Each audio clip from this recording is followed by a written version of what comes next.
Okay. What do you think, Kevin? I concur. Oh. No, I predict that in 2027, the political climate in Michigan is going to be much better.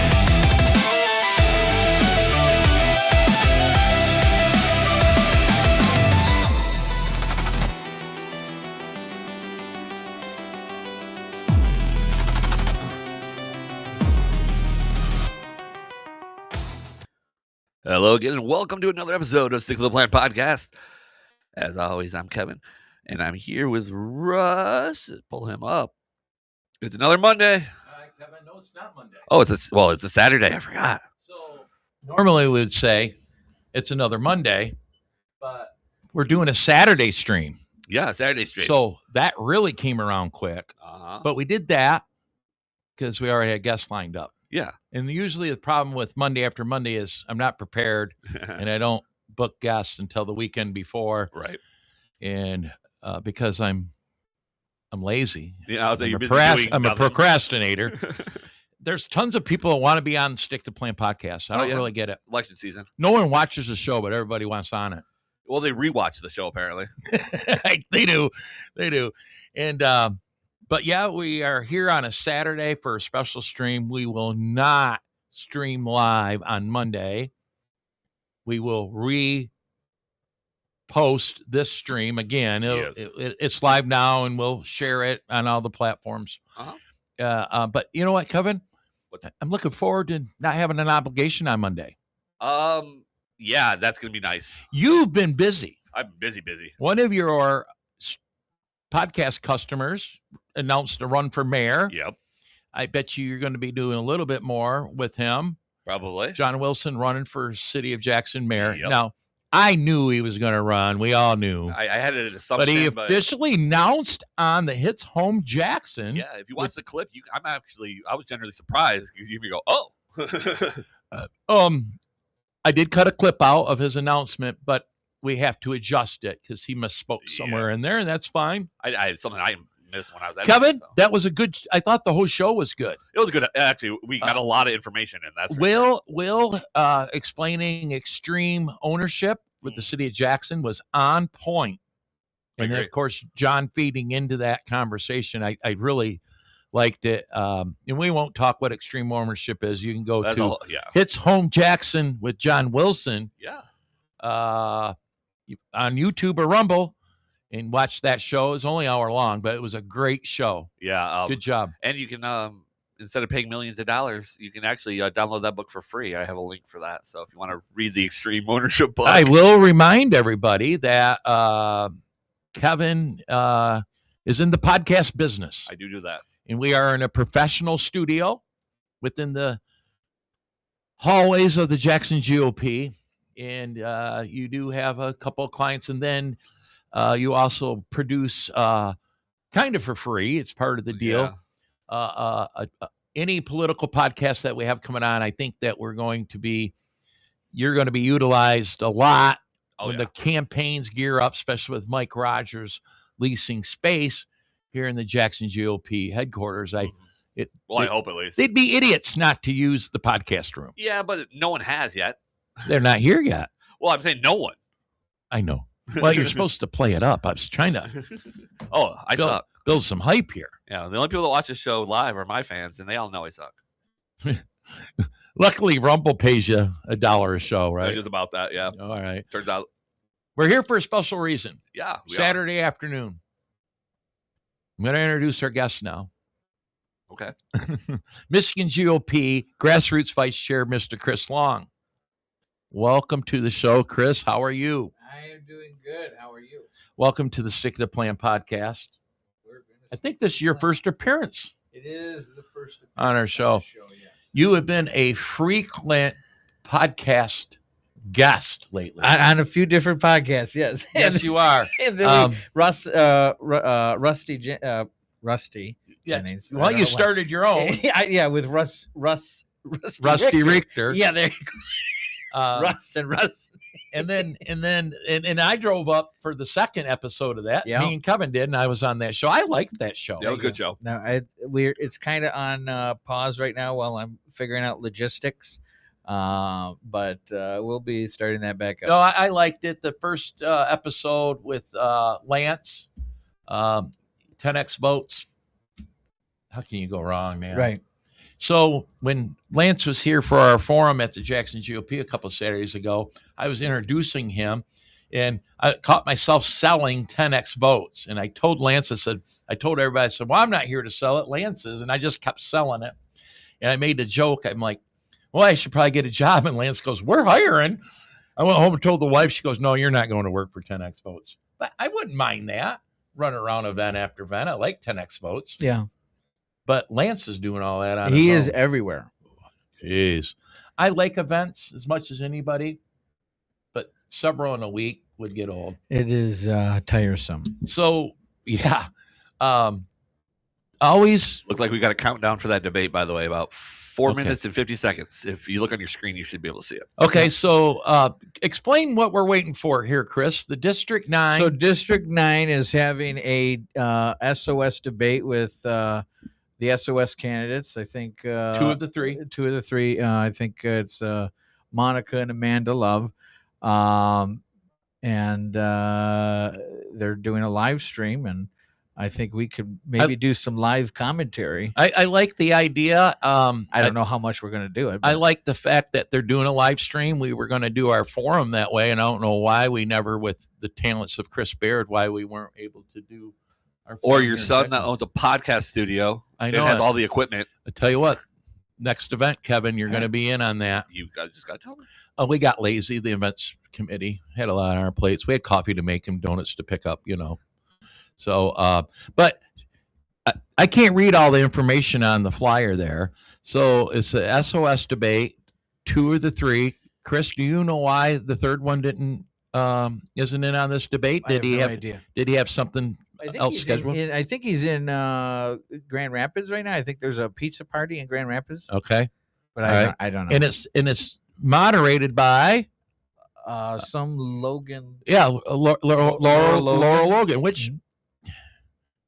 is a bit of a crazy person, but that You is said it, easy- not me. that's not easy to score. Of course, that district probably has a direct connect with her.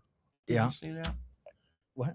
Nothing. I'm just talking. I have no idea. I don't know. I never knew who she was until I saw this flyer, and then I looked her up on Wikipedia, and I'm like, yeah, Well, she's like the Flynn yeah, network yeah, type not people.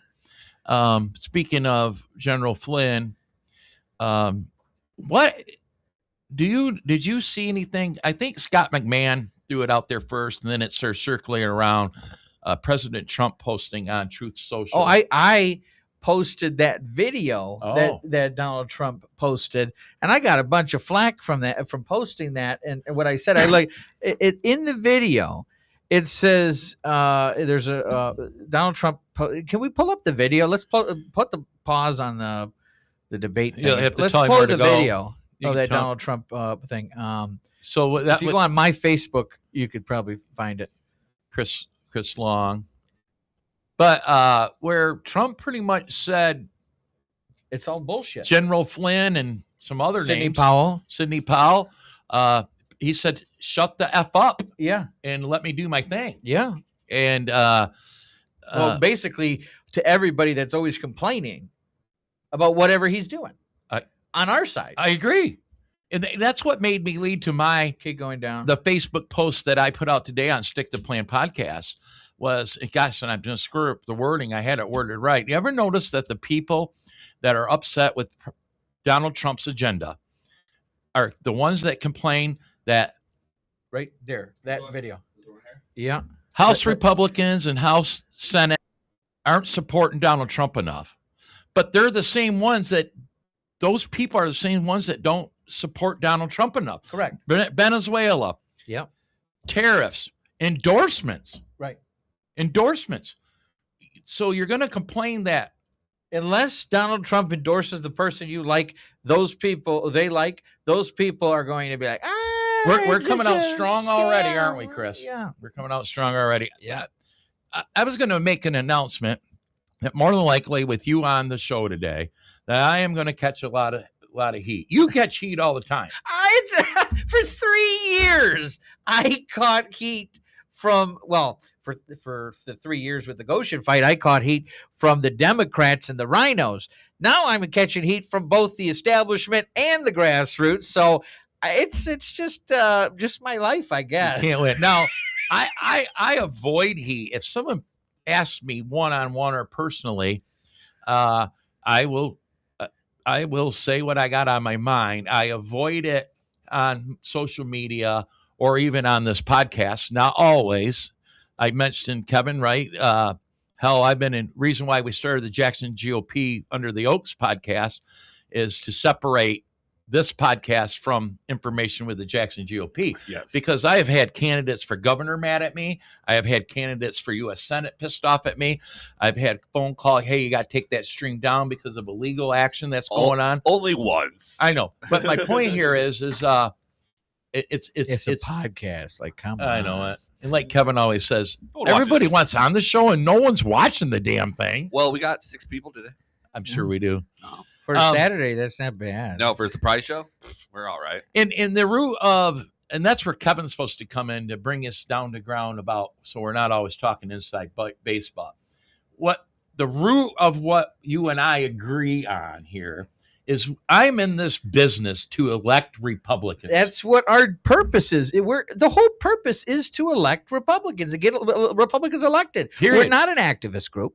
We're not any of that stuff. Our sole purpose of the party, the objective, the mission, is to win elections. Period. So I've been the chair of the Jackson GOP for quite a while now. Prior to that, I was the treasurer. And in people, precinct delegates, you're voting Republican and you're mad over an issue. And it started in 2020 with election integrity, for example. So in 22, a ton of people ran to the GOPs. We increased precinct delegates by 130 precinct delegates.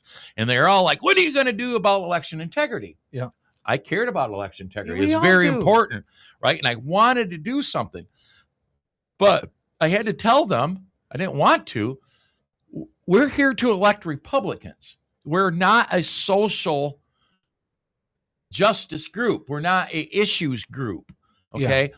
I have a great example of a way to explain this. Whether it's abortion, Second Amendment, First Amendment, Fourth Amendment, election integrity, the list goes on and on.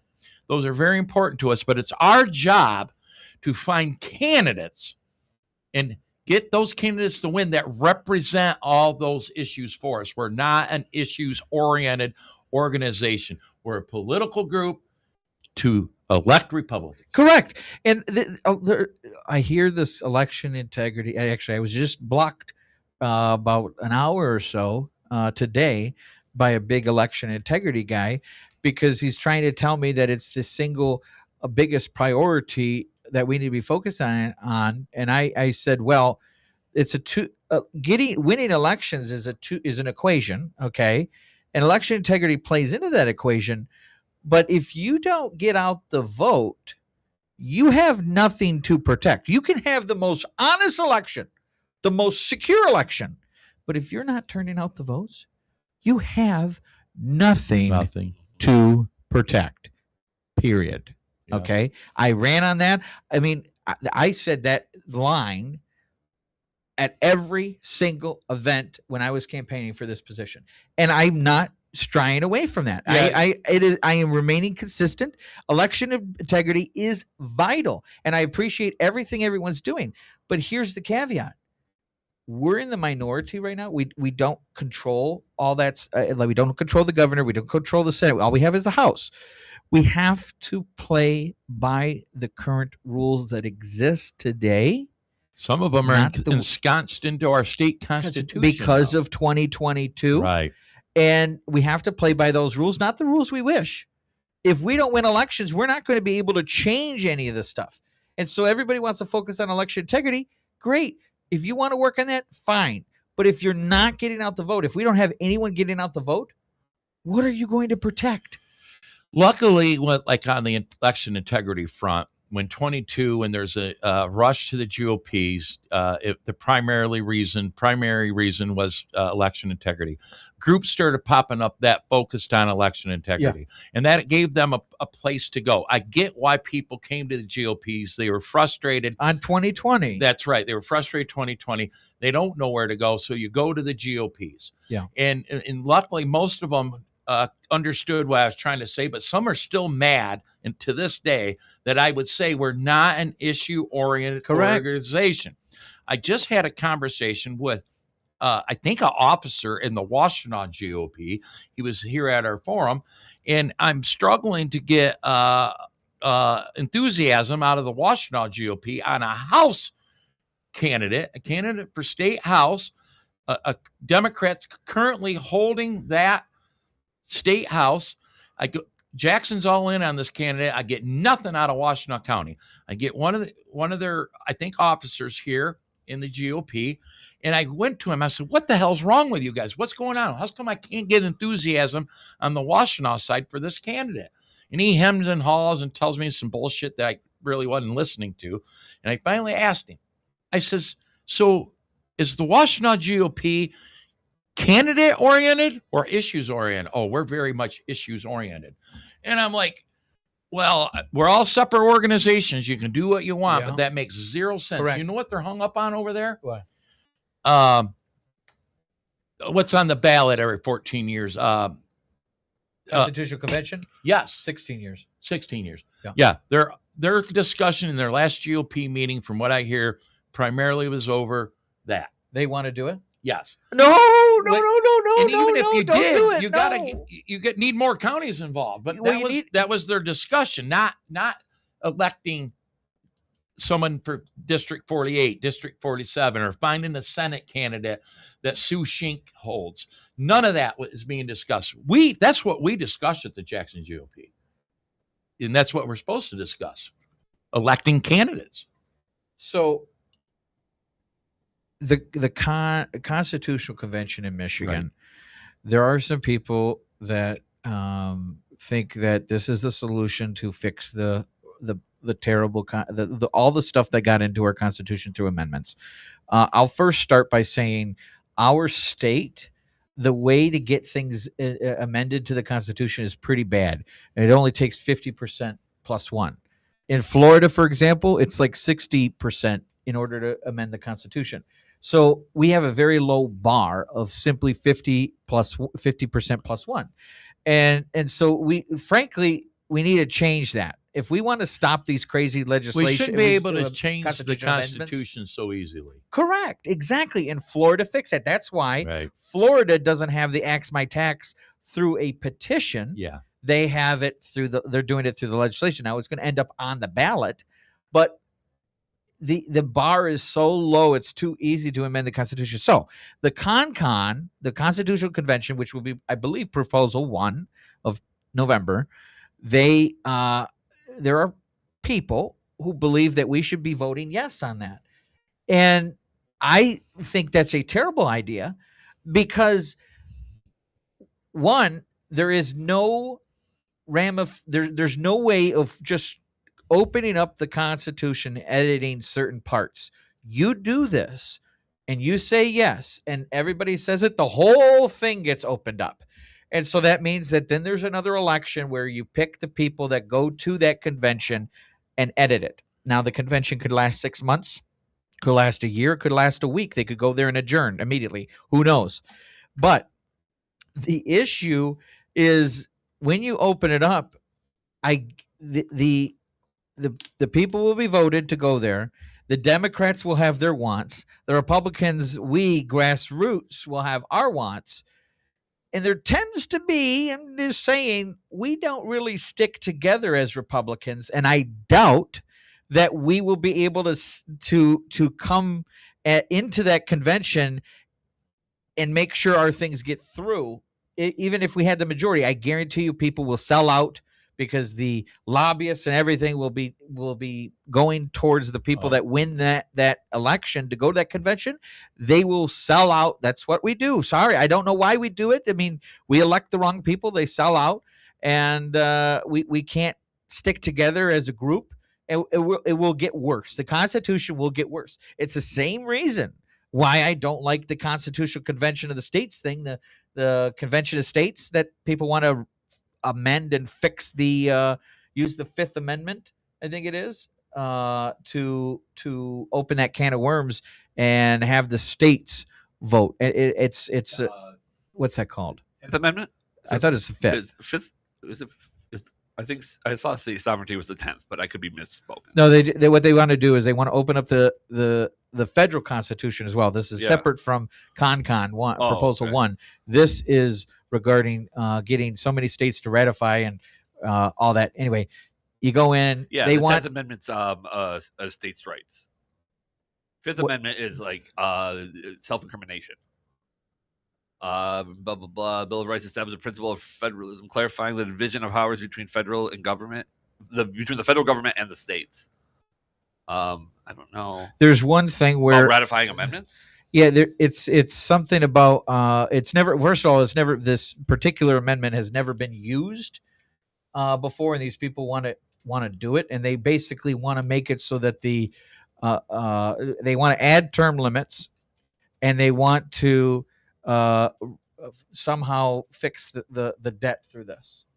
And what I say to them is, first of all, the term limits is not the problem. Article 5. Article 5. What did I say? Amendment? Fifth Amendment, yeah. Okay, Article 5. Yeah, my bad. That's where I was confused. Yeah, sorry. Article 5, they want to use to amend the federal constitution, and the term limit is not the problem. Yeah, people are in there way too long, but every 2 years, what happens? You have a chance to have re-elect, yes. vote them out, or so who's at fault? Is it the minority that is angry that Nancy Pelosi? We don't have any control of what happens in California. If they keep voting in Pelosi, that's that district's problem. We can bitch all day long, but we don't have control over what those voters choose. And putting an artificial saying you can only be there so many years or until you're this certain age, all you're going to do is have this continuous flip of switching out, and I guarantee you they're going to pick their successors. So you're going to run into a same situation, and the no continuity. It's just going to be chaos. One thing about term limits that, and I go either way on term limits. I get it, but then when we live it, so in Michigan, for example, state house seats every 2 years, and congressional seats every 2 years, which could go on forever. They can serve until they pass. Where at least with the state, I forget how the term limits are adjusted now. Something like 12 years. But gosh, it seems like the minute they're elected, they're campaigning again. What are they really doing to work for us? Being involved in campaigns, especially at a state level, I deal with this with the state house seats. We're always running candidates. So the idea behind the 2 years is that you constantly have to work with your local district and keep them satisfied, where you can easily be replaced. The problem is one bad vote, people go, "Oh, he's a rhino," and they remember it. We get that all the time. Well, he's a rhino, and replace him. And then what we do is we replace him with somebody who's incompetent or not electable, non-viable, unelectable person to run against him. It works through the primary. That person gets through, and then that person loses the general election, and we lose that seat. So something that, I've just experienced and noticed is within the Republican Party, many will be mad, for example, at a state rep or a congressperson for a vote, that one bad vote, and then they're done with them. Yep, they're done. Yep. There isn't a Republican in the state house that I don't disagree with at least something. Correct. Something. Correct. That they voted on. Correct. Take Kathy Schmaltz in the 46. We love her. She's got over the last 3 years probably 3 things I'm not happy about. There's one going on right now, but I tell her that. She understands where I'm at. I ain't throwing the baby out with the bathwater. But then I go outside the district. Steve Cara, and the list goes on. I love those state house reps, but every single one of them are dealing with an issue that I'm not 100% satisfied with. But guess what? I have their back as a good Absolutely. Republican, regardless. Absolutely. Not a one of them I would throw out, Correct. because that's what we do. Correct. But you get this faction that one bad vote, Yep. boom, you are excommunicated. They don't even want to talk to you, and all they want to do is harass you. And a lot of times they don't understand politics No, or how the their system political works. IQ is very low. If you take the state house and how they had to operate when they were in their minority, Yep. Matt Hall, for example, and the people tight with Matt Hall, because of the way they operated when they're in the minority, they're done with them forever. Yep. Okay. Now all of a sudden they're in the majority. Oh, everybody loves Matt Hall. Well, I get why. All right, I understand, but they remember those votes from years prior, and so they're done with them. Or anybody associated with them. They operate differently when they're in the minority than when they're in the majority. So I got one thing to say about the operating in the minority. One of the big things that a few very passionate people of some districts, they got very angry in the 2022 cycle when we had a bunch of new reps come through. Yeah. When this vote for the speaker came up, there is a tradition that when you're in the minority, there's a consensus vote that you vote for the speaker, which is the Democrat. And we were in the minority. Remember, we were in the minority. I remember this. And in 2022, those reps, the Republican reps, voted for the Democrat speaker.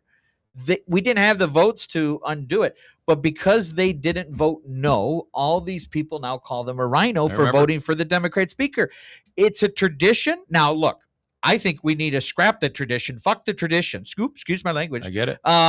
But we need to get in 2026.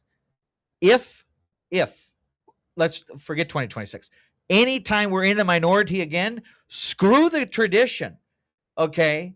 We don't need here's the real. Do you know why they do it? The reason they do that is because you vote with consensus, because if you don't vote with consensus, you're going to be a target for the speaker and you're not going to end up on any committees. For that short 2 years. Yes. Right. And so do you want your person, at least on the committee, to be able to actually do something, or do you want while in the minority, or do you want your elected rep just to be sitting on the sidelines at the loser's table, whining and trying to legislate from the sidelines? What do you want? Do you want them on committees or no? But I will say, in defense, as much as the Republicans tried to work with the Democrats when they're in their minority, to get their voices heard, they never give us mercy. They never give no mercy. We so at always point do give you draw mercy to them? Right? Where do you draw the line? Yeah, that's why I say. And then also too, those state reps that voted no against the House Speaker, paid a price with their staff and everything else. They pulled their budget. Yeah, it's some real pile of horse shit. It is. I forgot about that, Chris. Oh, but there are still people to this day that are still mad at some of those reps that did that, and it's just like, you don't understand the political reality. I get it. The tradition sucks. It should be ended. We should all commit to stopping that tradition, because the Democrat Party holds no mercy on us, but we always give them mercy every single time. Yeah.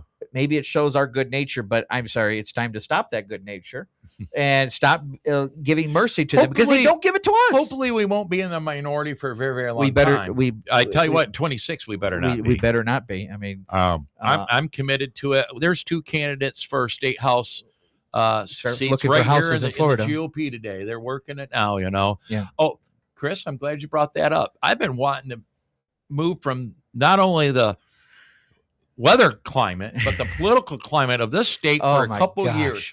I would be gone if it wasn't for my wife. I would be gone. There's only a few states like ours where we have this wild political reality of people that it's the stuff I hear and the stuff I see and experience across the state. It's shocking. In fact, I probably should put it all together, of the stuff that is sent to me, or the voicemails that I receive, and it's wild, the stuff that I have to deal with. If other than my wife is not prepared to move, and it's not weather, it's political climate first in my mind. Second, weather. I'm getting old. I don't like it. It's cold out. But I've said it on this show. I think we're going to be in a better political climate in 27 I really feel confident about our wins coming up. I hope so. If not, I'm probably out of here.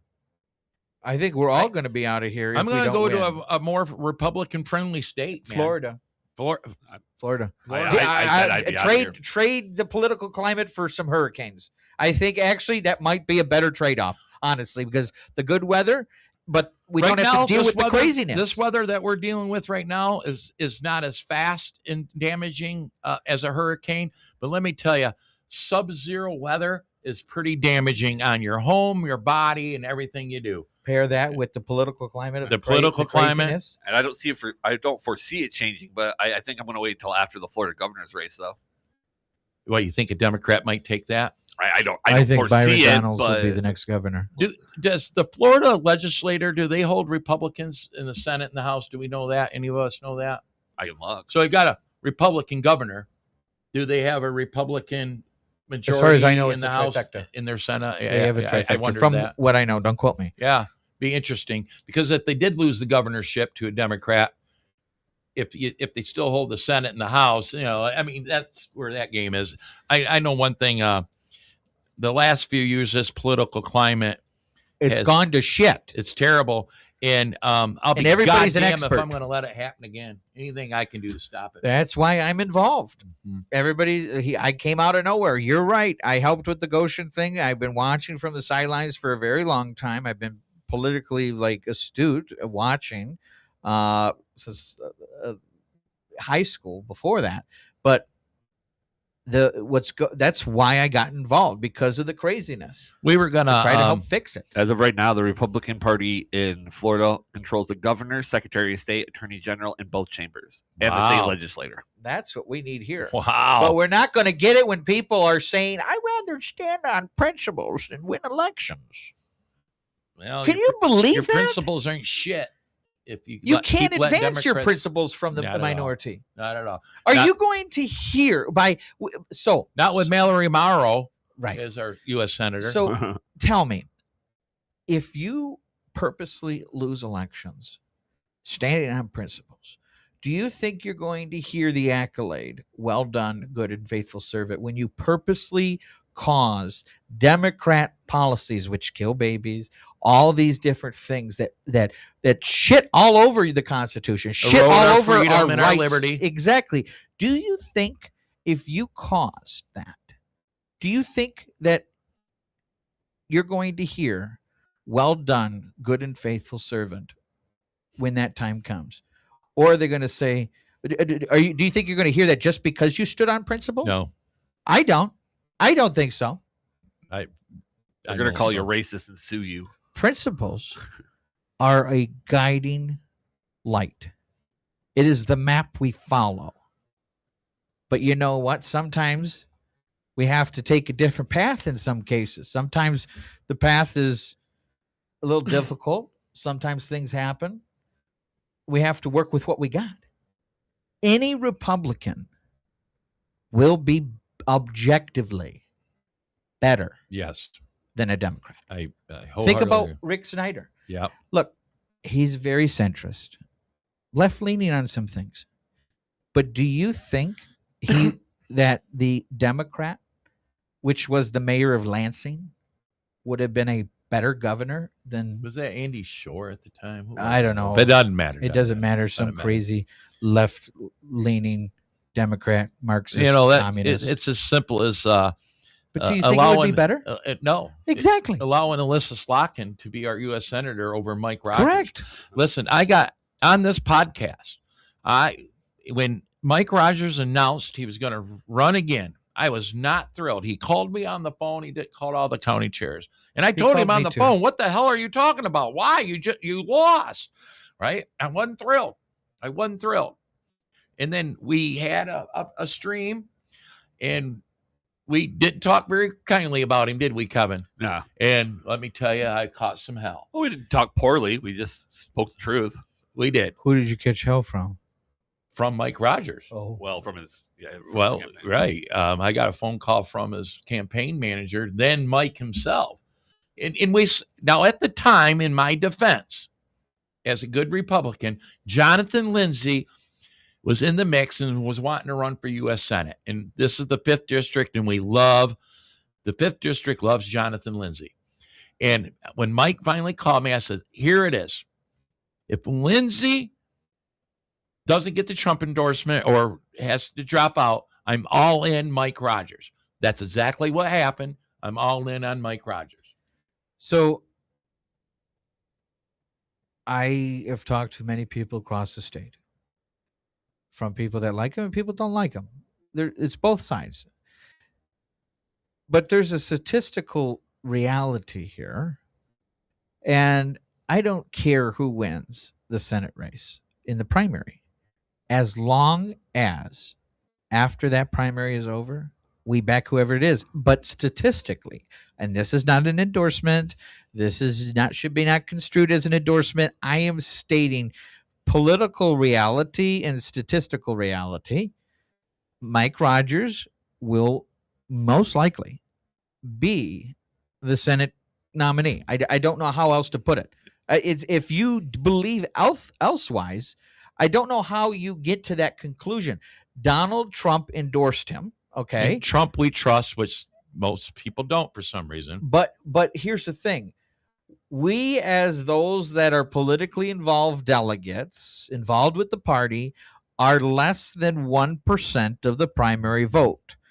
This year, in August of this year, we're going to have anywhere from 900,000 on the far low end to 1.3 million Republicans voting.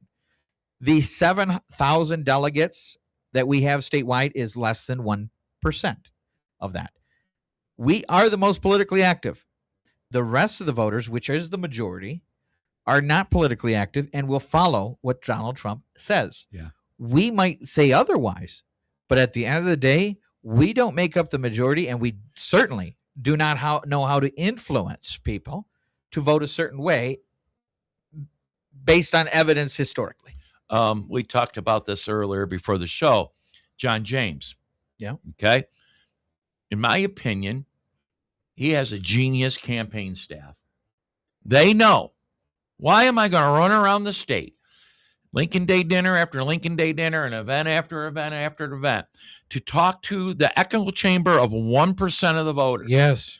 They knew exactly where to be in the polling. The polling always comes back, John James, John James, John James. But if you put a list of names of candidates running for governor in front of my Republican voting neighbors, and I mentioned them a lot on this show, they will look through there. They don't remember Tom Leonard. They don't remember Mike Cox. You can remind them, but guess what? They heard of John James. And so that's where the polling goes, and they're playing off that. It's genius. And instead of running around talking to 1%. Correct. I've been to, I don't know how many damn Lincoln Day dinners, and it's the same old people, the same old political insiders there. Correct. And I love every single one of them. I do. My friends are there. That's not the voting base. Correct. It's the minority. We are the minority, and we don't want to accept it. Well, I accept it, but a lot of people involved do not want to accept that. They think that they represent the majority. The voting bloc. Well, I mean, they're supposed to, if they're delegates, they're supposed to represent the precinct, and they don't. Chris, I brought this up to you a couple of years ago. We were all, the Jackson GOP, were all divided over who's going to be the party chair and your position and things like that. And it was ridiculous. And it hit me, and I told the whole group, I said, have one of you went out and knocked the doors of the people in your precinct and discussed this with any of them? Or is it only your damn opinion? Or your faction? Yeah, that's right.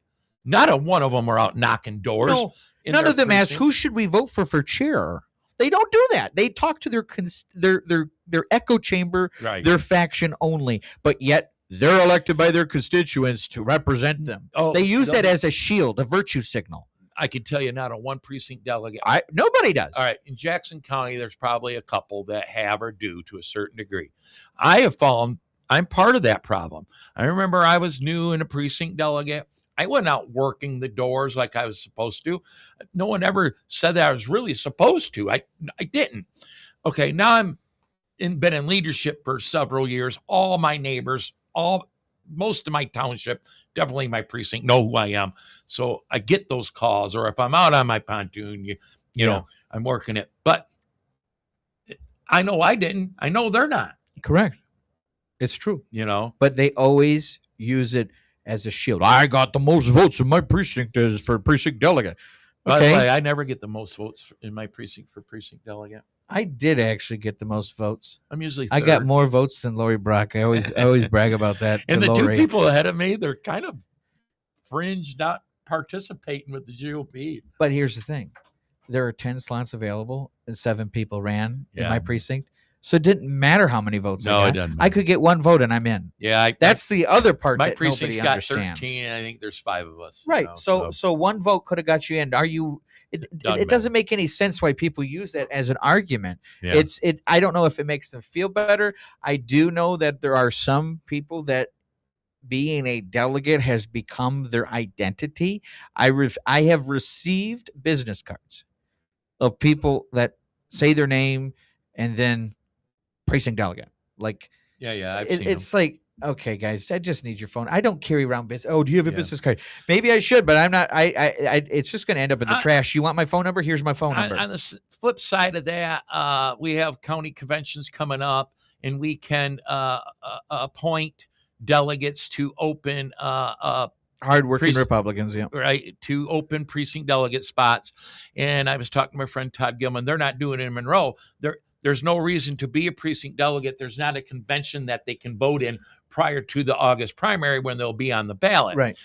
Here in Jackson, though, we will be filling those slots with 5-6 people, because if it takes a title of being a precinct delegate to get you involved, fine, I'll give you that title. It amazes me how they want that title. Well, here's the other part that amazes If that's me. what it takes, I'll give it to them. Fine. Give him the title, Yeah. whatever. But here's what I don't understand, and this is a big problem, and it happened in the 2022 cycle, the 2020 cycle as well.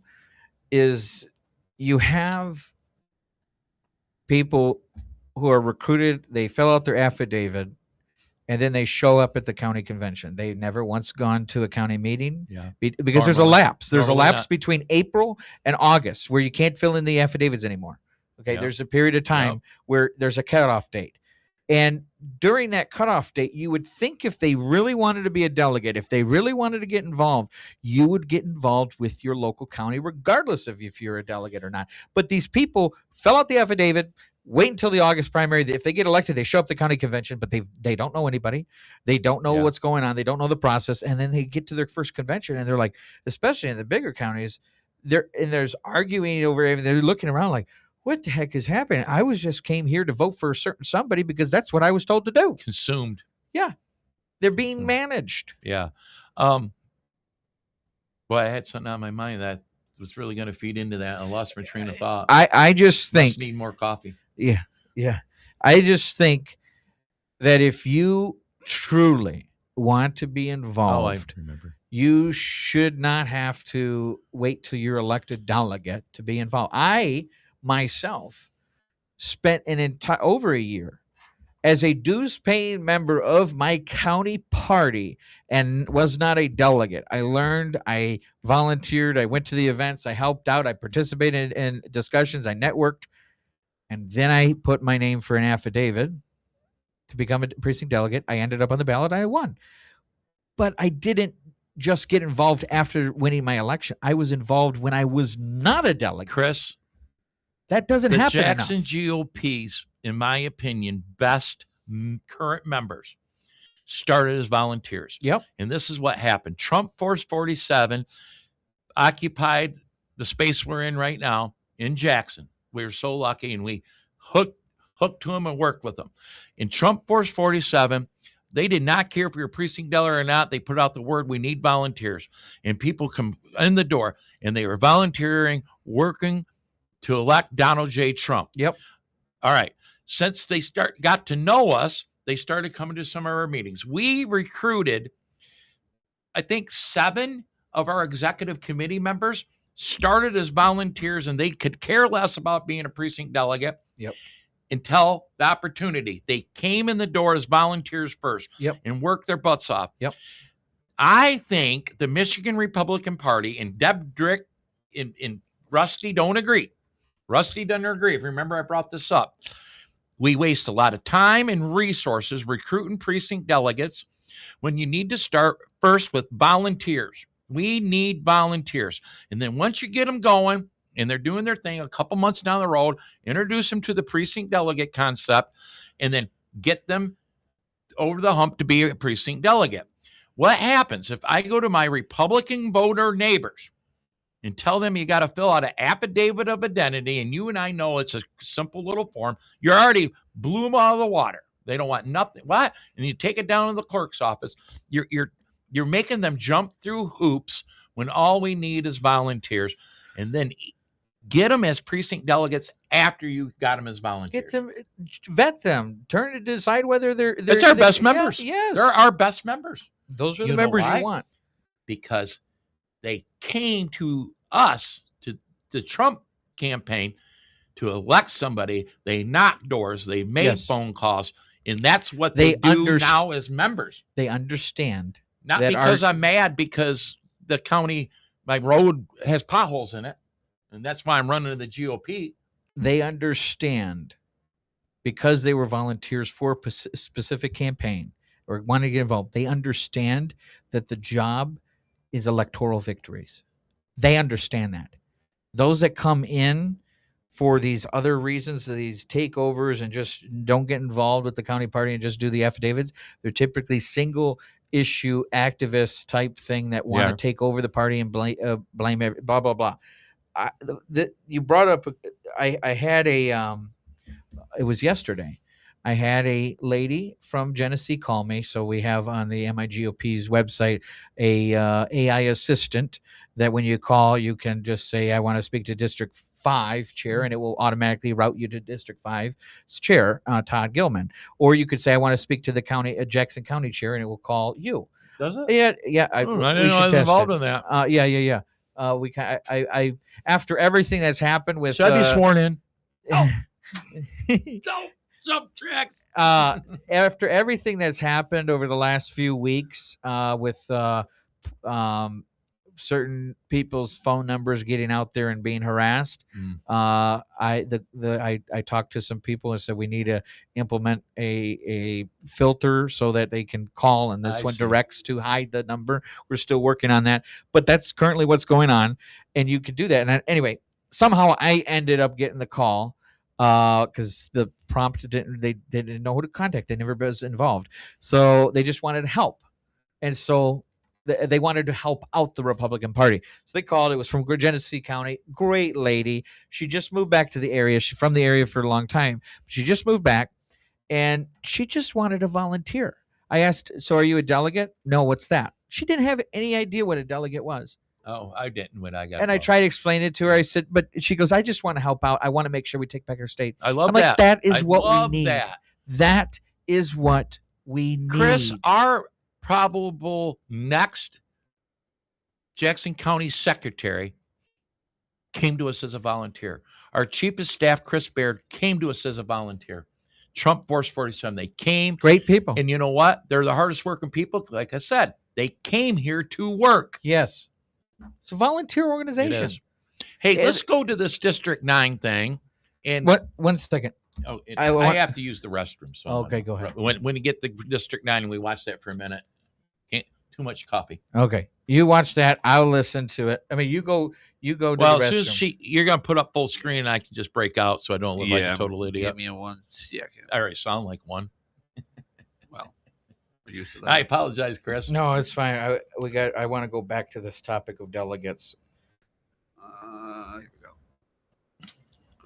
There's Monica and Amanda. Let's listen to this. Can you turn up the here? Yeah, I'll put the headphones on. Yeah, the volume's off right now, so give me a second. Break the law. I would be sitting in jail today where she belongs.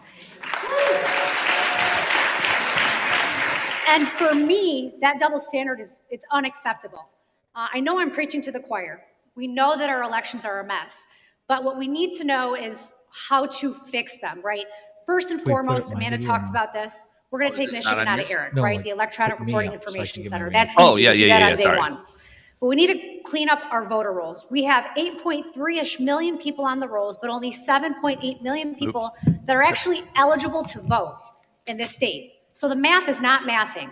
So we need to fix the voter rolls. We need to secure and strengthen the chain of custody on our absentee ballots so that when there is a I agree a lot with the so that when there is a fixing the break, voter we rolls. hold We that have break to accountable. remove the If that dead break is a people. person, We have to after remove we hold those who are them not accountable, eligible. we And I prosecute. think all SOS candidates should be trying that. I don't know if you're not or not. I think everyone that's been Right. on the show I has think spoken all on these it, things are spoken about it, important. but And I think That's experience is vital. important. That I have should the be a business background. I requirement have the at this grassroots point advocacy to run for background. SOS on our party. I'm the only candidate that's actually managed a team of people, hired people, fired people when it's hard, because that's what this job is going to take. Somebody who has this kind of experience, somebody who has the backbone to do the hard things that will be necessary on day one going into this office. Thank you very much. Thank you, Monica. And thank you, Amanda. Okay, Seth Queshel is going to start with the first question. I assume that's that Logan Lauren lady? Laura Logan? Thank you for the introduction. the blonde. Now, as you know, I believe so. confidence in Good elections is at accent. an all-time low. You happen to be running for the top spot over that vital function in arguably one of the most corrupt states of this country with regard to elections. So Okay, I want to please hear what tell the question is. audience how your experience, which you sort of detailed, applies directly to why you should be elected or first nominated as Republican Secretary of State. Go ahead, Ms. Love. Okay, so that's perfect because I didn't get to get into it a lot before. So I am the only candidate in this race to have actually worked directly under a Secretary of State. So I was the personal assistant to Secretary of State Terry Lynn Land. And I got to see the day-to-day operations of an office. So we traveled together across the state. I got to see all the branch offices, clerk's offices. We had a national clerks convention that I ran. And we All right, let's, also met in the Detroit office. Let's go back to. What do you think, Chris? Let's go back to these questions instead of like the intro and the Okay. basic. There's certain line of questioning that I want to see how they. I want to give commentary on the, not so much the responses because I want to kind of remain neutral. Sure. And I want to see what the questions are like. That's more important to me. I want to know if they're leading questions. Are they trying to lead the witness essentially to get a response that they kind of want? That's a problem when we do that. Anyway, so the Hillsdale. Okay. I have gotten in many arguments over this whole thing with the Hillsdale situation. I frankly, whatever. I tried helping your friends or mutual friend. Well, we used to I've be been mutual involved friends. in this Hillsdale fight But- from the beginning. But their argument is that they recruited all these delegates and had a bunch of people come to the party, blah, blah, blah. Great. Okay. Now, the question is, you did that. Now, does that increase the number of Republican voters in your area? It's a red, Hillsdale is a red area. Super red. Super red. I want to look up the data that actually shows a larger, and I'm going to probably do it later tonight. Because I'm going to put this issue to bed. Was there a significantly larger than the rest of the state of Republican voters that came out to vote when they did what they did because they made them delegates? Because they claim that, we got to grow the party. When I hear grow the party, I think grow the party as in votes. What is growing the party with delegates? Do you know good if the population isn't voting? Right. It's just you're in a social club. But with the growth of the Hillsdale Republican Party a few years ago, yeah, and they did grow delegates, yeah, right, yeah, and they were involved in the community more than the previous group of the group now. Yeah. Did it increase voter turnout? Did it increase voter turnout? I would be by curious to more than the average of the rest of the state. Sure. If it matches with the average of the rest of the state, you can't So claim what that was you the had point? Right. Because at the end of the day, your county only has so many seats of people, allocated amounts that get to go to the state convention. For example, in Mecosta County, we only have 10 to 13 people that end up going each year. Now, if we increase turnout, we will get more people. Right. And we have. But at the end of the day, you only have so many that goes to the state convention from your county. So if you only have that many and you recruit 100 delegates, right now we only have like 20 or so that are active in our party in Mecosta County. If we were to recruit, we could recruit all the people that worked on the Goshen effort with us. If we did that, we would all be fighting over the 13 slots to go to state convention. You're still sending the allotted number because of voter turnout. That's determined. Right. So why have a big fight when they're the people that are most active and want to go get to go with, because there's only 20 people in our county to work on it. We're focused. We have the volunteer base. If we need to do an event, we can get the people to come to the event. If we need people to go door knocking, we can do that. But the delegates don't equal volunteers all the time. No, the delegates don't any of that stuff. So like we have this, we're doing all the stuff within the party in Mecosta County. And those that want to go get to go because we're not fighting. There's only so many of us. Our elected officials don't even show up. That's a problem, which we're fixing.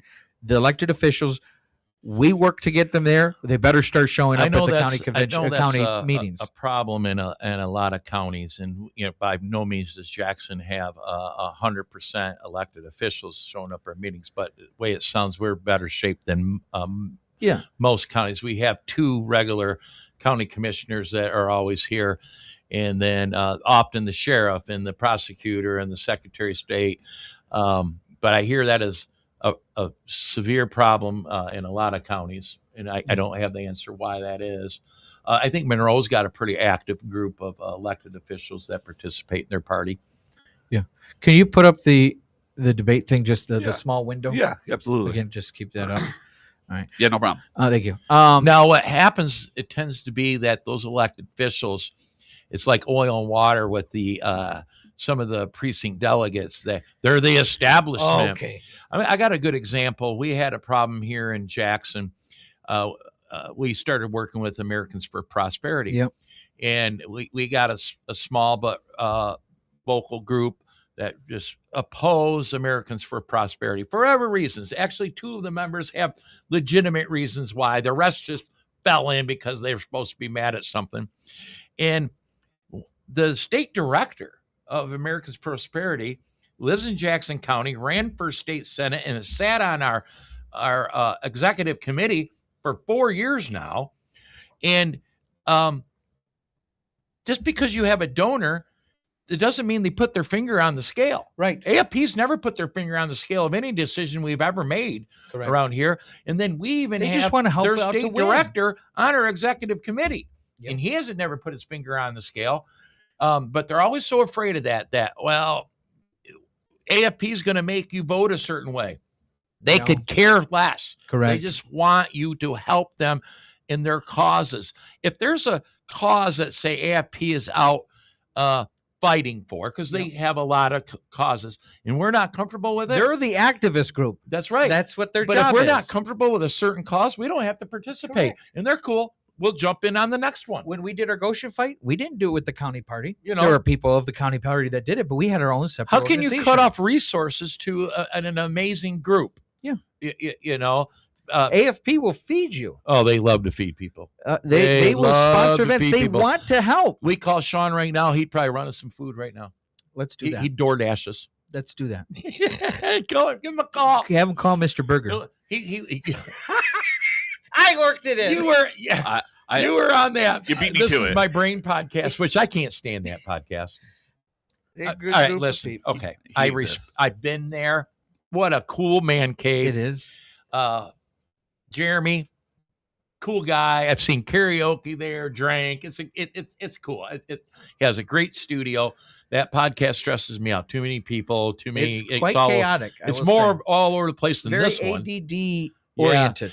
Worse than this one, and this one's bad. But I watched, and Jeremy said, I'll be monitoring the chats, right? Well, I think he only mentioned one chat because I was like, hey, is there a Mr. Burger? And how? Chris is going to want to know if there's a Mr. Burger. I had planned on working it in and playing. I had an advertisement for Mr. Burger. Oh, I want to see an advertisement because I've never seen any advertisement. I don't get it on TV because I don't have TV at my house. I'd love to see it. It was hard to find, but It was from like the 70s. it's it's older. kinda like- It's probably 80s. When we left Kent County GOP, we Yeah. passed her Mr. You Burger because we went the wrong we way. went the wrong way. We went the wrong way, and we passed her Mr. Burger. We were hungry. We should have stopped at Mr. Burger. We ended up in Ionia it was like eating at a Subway. It was like 10 o'clock. No, wait, that was in the morning. That one was in the morning. Oh, Never mind. remember, that streams at 7 a.m. Yeah, I forgot that one was in the. Well, we just did one that was at night, and it screwed me all up. By the way, Ionia has a fantastic Subway.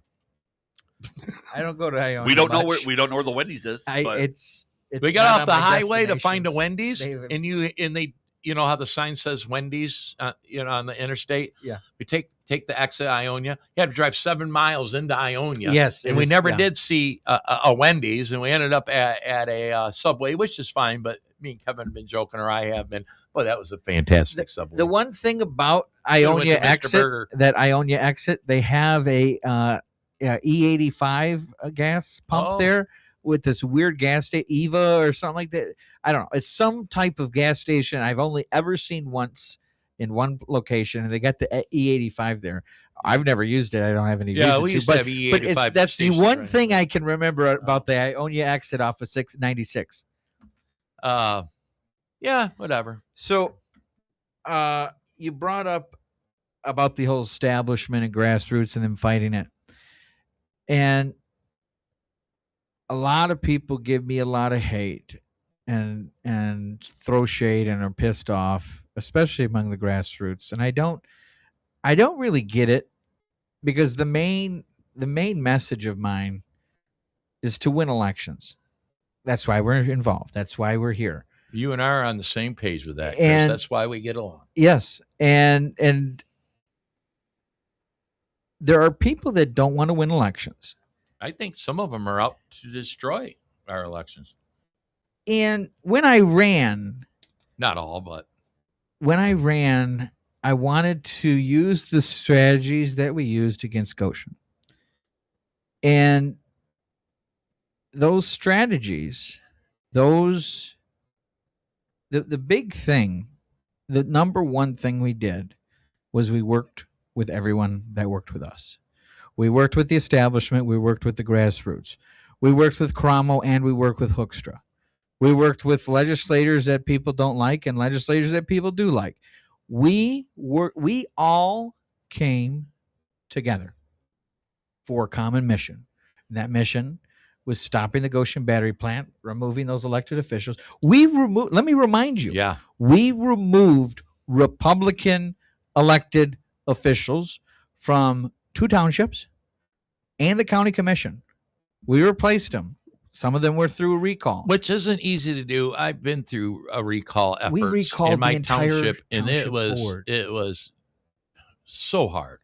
In order to do that to that degree is a phenomenal feat. It was a clean sweep on that first. Now, election. those people that you claim are Republicans doesn't necessarily They're mean rhinos. they were always Republicans, because I served with I'm in a Republican township, and you're not going to win as a Democrat. So I do know that there are Democrats that run as Republicans. That's, to me, the true definition of a they're rhino. the good old boys Yeah. club Mhm. that have been pillars of the community for so long. Pillars of the community. Yeah, and you had to retrain people, especially the people that have been around for a long time, because they were friends with these people, and they thought that they were great, and grandma knew them, went to church, they babysat the kids, whatever, and so they blurred the lines between friends and elected officials. Mhm. When at the local level, it's such a hard. The reason why this stuff happens is because at the local level, you know the person most likely, or they have a large network, and people don't want to hold those people accountable. No, because You don't want to hold your friends accountable. You That's them what your happens. whole life. Yes. Or distant It creates cousin. an You get in awkward. those small communities. Half the time you're related. Yes, and so I had to retrain a lot of people to unblur those lines. Yes, you might be friends with them. You might have known them for 30 years. They might be your Went cousin. to school with them. And Yes. on and on and on. But at the end of the day, they chose to be an elect noise. We've got It's doing stupid things. It's computer issues. I don't know what's going on here. It's Is it going through? no, it's not going through, but Yeah. now everybody's aware of it. Yeah. Oh, okay. There you go. Sorry, my bad. Anyway, Turn speakers off. where was it going? So, what could happen if we all put the factions aside and work together on a single mission of taking back this state? Could you imagine if we did together statewide what we did with the Goshen effort, worked with everyone with the single mission, take back this state from the communists? If we could do that, focus on that, we could do it. Chris, so And I don't understand why that's so and I wonder if mind-boggling to I people. wonder if sometimes if you aren't, hold on to what I'm going to ask, the blamed part of this. There are many people within the Republican Party in Michigan that agree exactly on everything you're talking about, but you or them, they or you do not get along and will not get along. And I often question that. And I'm not going to bring up any names. You know, what You I'm can talking bring up about. names. Oh, I don't care. want it on their side of things. But there's so many people I run into that don't disagree with what you're saying, but yet y'all don't get along. I get along with everybody until they work against So me we or got the party. that right there. And I'm not blaming you. That right there would be a first step when a person says, "Well, I agree what Chris is saying," and Chris says, "I agree with so and so saying." Well, we got to fix that. Once that gets fixed, then we can eventually bring in the people. We create our own factions within a faction. Correct. So I just received a phone call on Wednesday, and I keep getting more and more of this every single week the more I post. So I know it's working. There was a person that called from a very unique area, and he had a run-in with me in the sense of he didn't like the stuff I was saying initially earlier in the year, last year. And I just, okay, you're going to attack me in the middle of a meeting or whatever. I'm just, whatever, not going to, I'm not going to go out of my way to interact with you. But he contacted me and he said, "Hey, I need to talk to you, blah, blah, blah. Can you send me your number?" And I answered the phone. I gave him the number and I talked to him. I will work with everybody, but I'm not going to go out of my way. If you're going to attack the party and you're going to attack me or anything, and this person say, my district, they complain and they talk and they're always talking about you, and for some reason you're living rent free in their mind, blah blah blah. I hate that term, but And it is what it is. true. There, he's telling me, and he goes, "But none of them have contacted you." I've asked them, "Have you contacted Chris? Have you sat and talked to him?" Because I've read your stuff and they're saying one thing, but I read your stuff and it's like you're saying what's same true. thing. You're saying what's true. Right. Like, what's the problem with it? Is it like, and I said, I know. And I explained some other things to him, and we came to an understanding, and he apologized for what happened before. And it's like, he goes, can we work together? I said, absolutely. We're going to take back this state. That's the goal. If you're anything like me, I don't even need the apology. I don't need the apology either. All right, yep, we're good. Yeah. Is this the goal? We can Yes, go at the goal. Okay, end of absolutely. story. I could care less. But just like with the Goshen issue, there was a lady and her friends who were involved initially who we were focused on the Chinese communist aspect. They were focused on the environmental. You can't stop. There's never been a project, very rarely has there ever been a project that has stopped based on environmental aspects alone. Time and time again. Yes. And so we had this Chinese aspect of it that was tangible. That's what did it. Actually, exactly. Right. And that's why I drove up there for a couple of you events. did. And I greatly appreciate. Again, it was a statewide. It was the Chinese. If you would have told me it's killing the sandhill cranes, no one would I probably give a wouldn't have shit. drove up there. Correct. Not that I care about sandhill Yeah, cranes. absolutely. But Have you ever seen a baby sandhill crane? They are adorable. Yeah. you ever seen a baby seagull ever? We talked about that. Sorry. I think they keep Sorry. them up in their nests. But yeah, Anyways. no, baby sandhill cranes. They look like little tiny fuzzy versions of adult sandhill cranes. It's adorable. So, anyways, We got sandhill cranes. Gosha. We're talking about Gosha. Chinese. Throw Throw the Chinese there in was there. this lady sandhill cranes. that Is that racist? I hope so. she wanted us to focus only on the environmental aspect. She Yeah. called us racist for focusing on the Chinese Oh, aspect, God. and saying that doesn't resonate. Blah blah blah. And it's like, well, we have It's proof not otherwise. Chinese. It's the communists. It's not the Chinese. Yes, it's the exactly. Communist Party that we Yes, have a problem with It's there. the company's literally owned by the Chinese Communist Party, and And they pledge their allegiance to yes, the Yeah. Chinese Communist Party. Correct. They literally was were in their like, we bylaws. don't really care what you guys have. We're communists. You Right. can't have a corporation that isn't tied to the Communist Party. Correct. Right. and so we wanted to use the environmental as just more bullets Sure. attacking the thing, but the main argument is the Chinese and the national security and the that aspect, the espionage, all that stuff. That's the angle we went on. And so we had a very large donor come through, and we were talking at one of our monthly group meetings, and he was going to donate $100,000 to our cause. Wow. And he was running for office at that time. And he just wanted us to throw a rally, check signing ceremony, media appearance to show that he helped support it and he believes that this is wrong.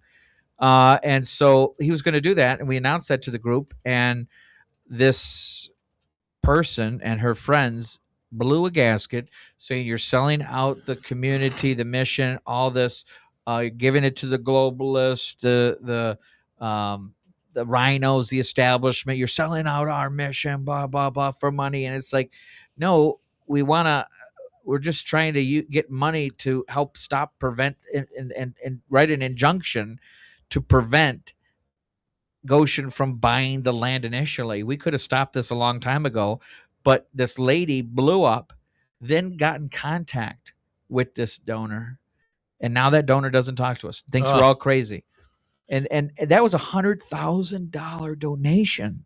$100,000. Chris, on that thought, It's the same stuff that's happened with our party over the last All right. few years. grassroots, a lot of grassroots hate that money it controls our elections. I don't like it myself. Correct. I do not have a solution. How do we get money out of our elections? I do Correct. not have the solution. So it's what the cards were dealt with. Correct. And the grassroots will come and they'll be mad. I've heard of scenarios in neighboring county. They send Ron Weiser his $35,000 back. Are you out of your freaking Yeah, they mind? did a silent auction. Right. And he was going to match it. You need it. And they gave it back. And guess what? The people that, no, they didn't give it back, but they ran that leadership out of that GOP, and they started their own group and took their money and their influence, and they're doing better than the GOP. But my point here is a lot of grassroots, especially new grassroots, hate the money end, and like they can't compete with the money. Do you know? I know a lot of grassroots people that have a lot of money, But they don't donate. they don't donate. No. Now maybe you take the billionaire class, that's a different level at times, but many of them can be significant donors and don't, and so then in turn we lose local elections. They claim that they don't want to donate. They won't donate until the corruption Nor is work. gone. Or work. They don't want to participate like that. They don't want to give money because the corruption, or they think that the party is choosing the candidates. Are we choosing the candidates? Well, no. If so, you and I probably wouldn't pick the same candidates. We're not choosing the candidates. The people who are running because they stepped up to the plate and decided to run. So you've said this, I think, on There's a lot of people that confuse the HRCC I know and all the other party. entities and the Yeah. donors and claim that The the Republican Party. Well, the HRCC is not the Republican Party. It's not. And by the way, NRCC, all of them. They're not. right, the Michigan GOP doesn't directly give donate to parties, right? Am I right about that? Correct. We contribute You mean candidates? candidates. Not in the primary. Right, right. A lot of what we do is independent expenditures. Yeah. After the primary. And pass The Michigan GOP won't be financially helping any candidates currently. Correct. None. Correct.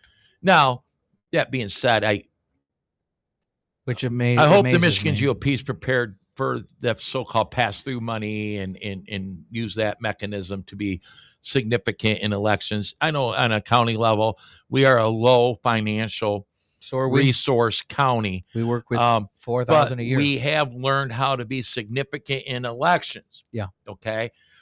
They all should be having a celebration. Somehow Jackson's taking money out of elections, but we ride the coattails of significant campaigns to be significant in elections. Yes. Right. What's going on the there? Let's listen in. Yeah. Oh, crap. All right.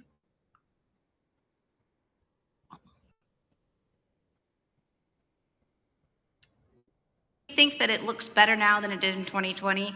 Maybe there's less applications being sent, maybe, but our voter rolls are worse than they were in 2020. We are not out of the woods, and it's still happening. So we are going to absolutely hold these people accountable. If for some reason we do not get Attorney General in place, that's not the end of it. Prior secretaries of state have written opinions, and then the Attorney General didn't pick it up, and that was the end of the story. Not with me. We're going to contact local police officers. My training program, all of the prosecutors and the sheriffs and the police officers are already going to be trained in election law. So we're going to call on them if the Attorney General doesn't comply. And if that fails to work, then we're going to call in the DOJ. We are not going to stop. If I have to go there myself, call the media, whatever it takes, they are going to be held accountable. Thank you.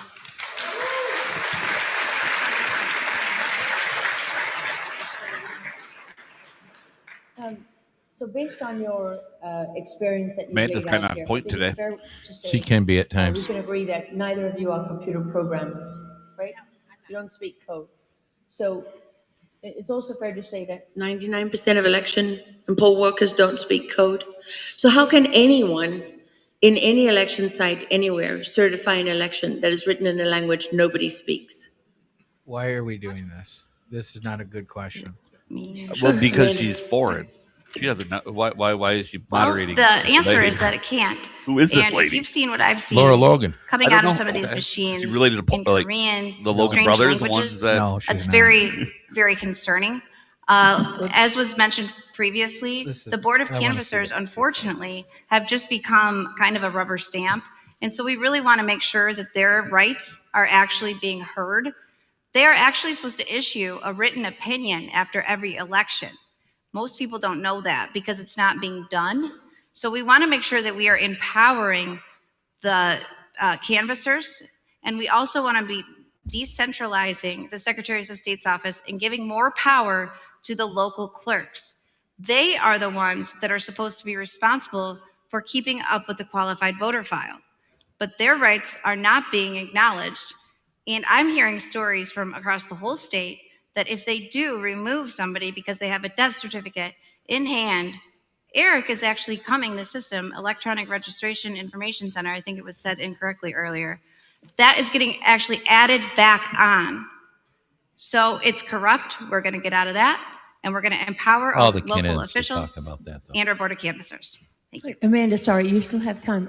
I still want to understand, every single person, in a sense, that is certifying an election result, that they have no idea if that result is correct or not. Every single one of them is guilty of fraud.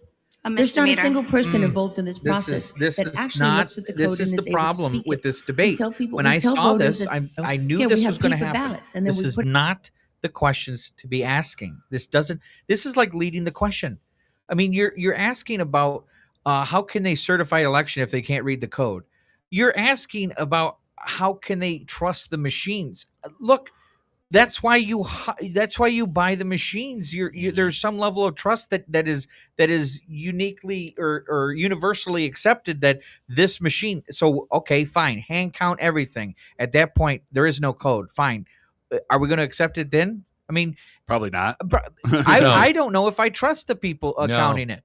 I'd rather have a machine count it that like a Scantron machine. I which don't is read what they say. code, and I mean, write I'm a code. professional podcaster. I have no idea. I can't read code, but guess what? I trust my computer to do the things I tell it to do. I'm a software engineer. You can't read the code that's in your car, but do you drive your car? Yes. Do you trust your car? Yes. Because there's regulations, right? Well, I assume there's well some said. regulations with the machines that are allowed to be used, isn't there? I'm sure. Like, I mean, You can't just go buy a Scantron machine and say we're going to use this machine. Maybe you can. I don't know that. No, you can't, because the Secretary of State says these are the machines that are allowed. Okay. It's either Dominion or the other one. Now, why they've chosen those companies, that's beyond the scope of this, because we don't have the information. We only have what we're told by all the different stories, but we don't have the data. These two candidates knew walking into this debate, though, that they would probably have questions similar to that. Let's see And I what- would let's- like to see what Monica says Yes. here.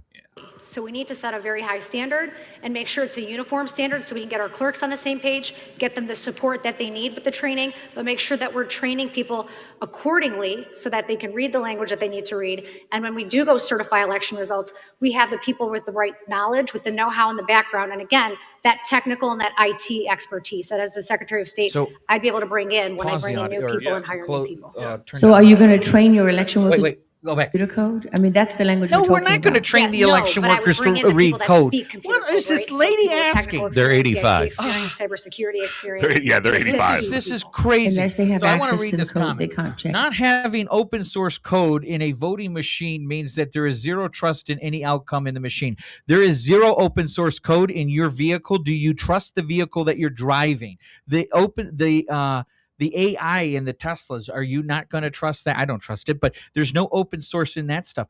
There's no open source in your vehicles that you're driving. Do you not trust Apple phones because there's no open source in the actual kernel? Yeah, you Actually. can be a developer. I'm a developer on that. I can do that, but I don't see the actual inner workings. This idea that it's not open source is such a false argument.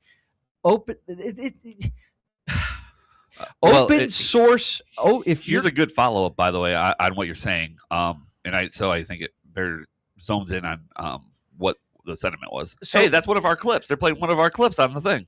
that is true. That it was a couple weeks ago. Yeah, So, question. I cut that clip. I made that clip. So, question.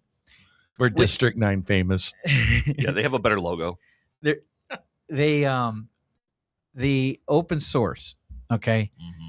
If you make the voting machines completely open source, and some Chinese hacker and Russian hackers then look at the code, they're going to reverse engineer and find every loophole. Now, we ideally would have our own experts doing the same thing, but do you really want to give those people the showing how everything's works so that they can attack it?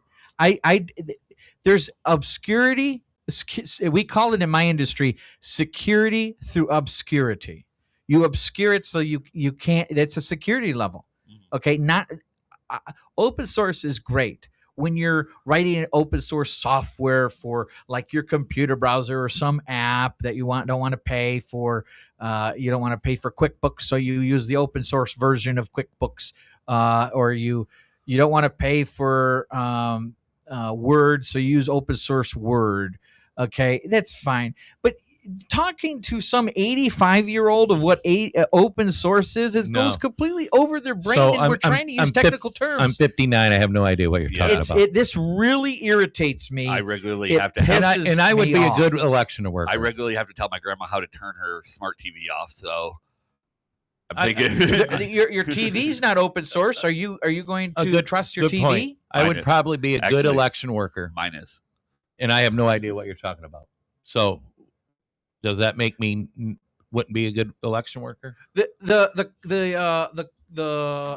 heart the machines to keep the heart running, or the Pacemakers? pacemakers, or the diabetic blood meter thing like that to keep people alive like that. They're not open source. Do you not trust the numbers that are coming out of that? How do you trust it? How could you trust but verify? I mean, there's a point where we get too extreme and too suspicious of everything that everything's got to be open.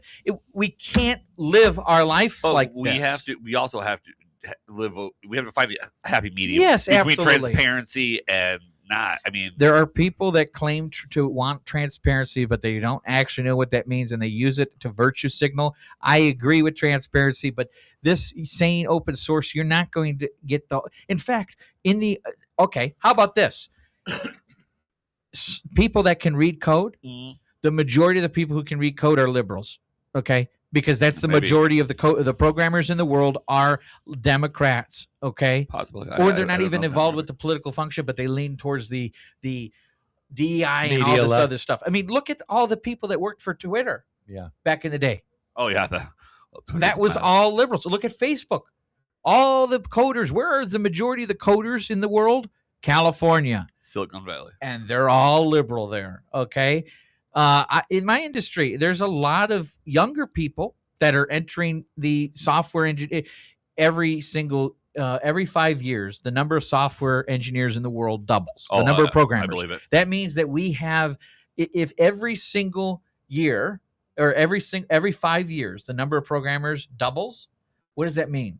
It means that at any given time, the majority of the people that are software engineers have less than 5 years of experience. If every 5 years it doubles, this has been a phenomenon since it started 70 years ago, and it's a documented thing. It doubles every 5 years, meaning the majority of the people are perpetually amateurs. But I have witnessed it in my own industry. The people coming out of college thinking that they know everything about software, and they don't know jack shit.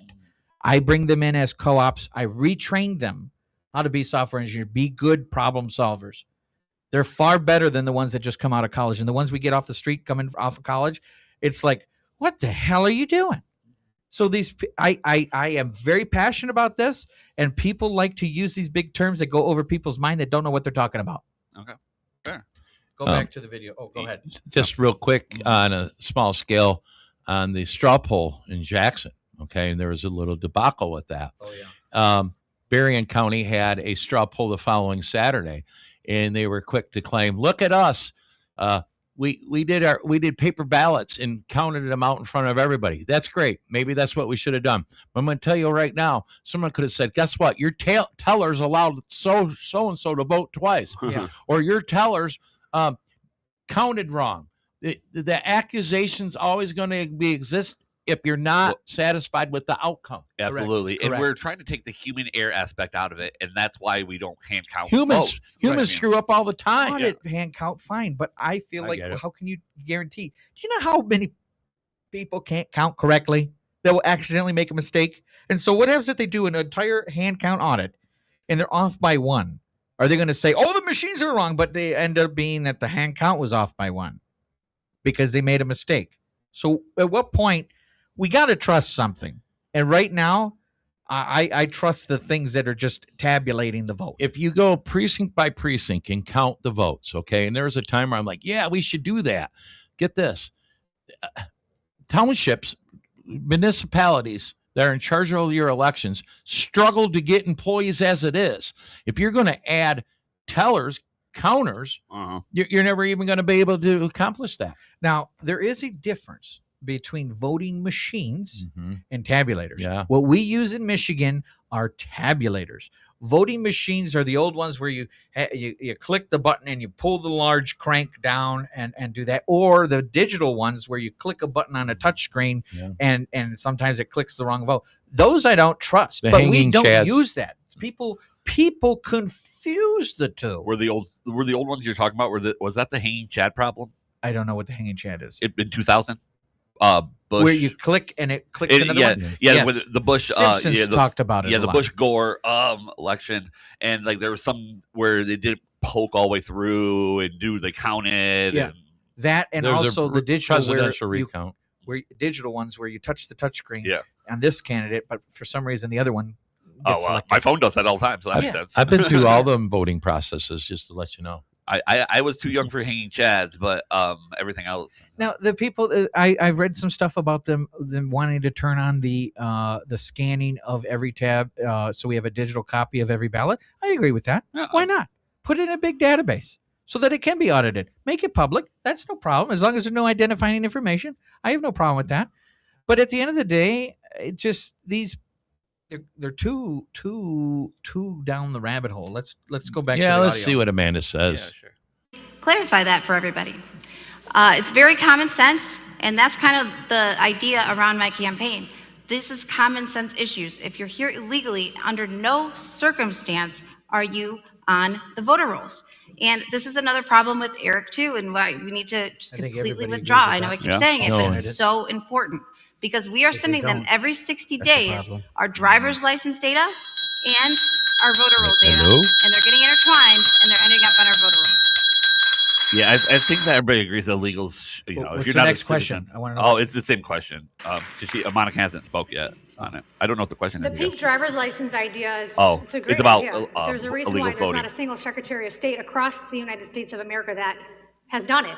It's because it violates the Equal Protection Clause of our United States Constitution. You cannot discriminate against a class of people for being a non-citizen. That's why all our driver's licenses are the same color. What you can do in the restrictions box is make sure that the note and the writing in there is very clear, right? We have that right now. Pause the audio. LT. Yeah. stands I for think we limited should term. have different license plates for people that are drunk drivers. That if you've been convicted of drunk driving, you should have a different license plate, because I want to drive when I'm driving and I see a person that's been had a drunk driving. I want to stay far away from Check that this person. out. But we can't do it because of that same law. If you have a second drunk driving at least 20 years ago, they take your plate and they issue a paper plate that's in a weird color, Oh, and that identifies you as a drunk driver until after you're convicted, a potential drunk driving. do they still do that? I don't know if they still do it or not. I haven't had drunk, I'm not haven't had positive. drunk drivings in 25 years, but Oh. I've been down that road. A good example and something I know for sure. It's legal to have, like, as a CPL holder, they can't have that on your plate. So when a cop runs your plate, it can't come back that you're a CPL holder. Right. And the thing is, though, is I personally ran into this because I had an issue. I was sitting in a cop car and I looked at the screen, and it wasn't like it didn't connect to my plate, but in the notes that any officer can write, it said I was a CPL holder.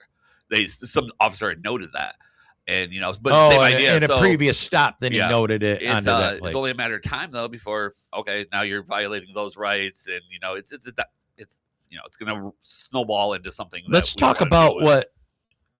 what we only got part. So Amanda for months has talked about the idea of issuing people here legally on visas who can get a driver's license to go to school, to go to work. They're here on a visa, but they are not eligible to vote, giving them a different colored ID. I don't see Okay. why we can't do that. All but I right. Now, get why. Monica just trying to say that, kind of insinuated you can't because of Constitution. I don't There know. was We some didn't, law. There's but I think that's a genius idea. I like the Those are idea. great ideas that Amanda Amanda does come up with pretty common sense, simple ideas. And Kevin knows I have not chosen a candidate for SOS. I'm I'm not not going to comment on that going that far. right. But I will agree. I think I don't know why we can't do that. We should do that. Well, and the issue is, and I think what Monica was bringing up is the fact that, like, she didn't say it was a bad idea, but unfortunately, because of some other laws that were enacted, we're unable to do so. I would because it is challenge it. discriminatory. I would just challenge it. You know why? What Well, is it's a federal level thing, hold so on.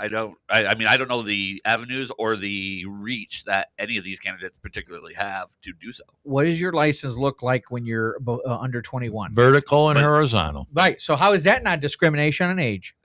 Because the law of having to be 21, and then it's The also law of having to be legal to vote. and Oh, that's good. Good and when argument.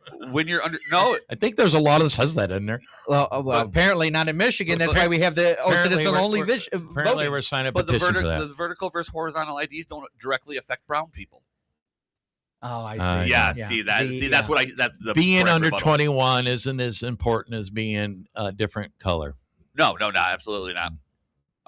But yeah, I've always liked Amanda. No, and the other candidates, Can you as turn far mine as I down know, a little hadn't bit? brought that up. What's up? Can you turn mine down a little bit? Yeah, of course. I had it up because I know she was a little low. Let's go back. All right. I should start gathering a bunch of people like you and others, and anytime they do a live stream, we do a live commentary. I wouldn't mind that. It'd be kind of fun. Yeah. Thank you, Amanda. So very Hi, quickly, you Amanda. said Monica, simply, sorry. I would comply Maybe you put her immediately, clip but it back wouldn't up, get to Kevin. that point.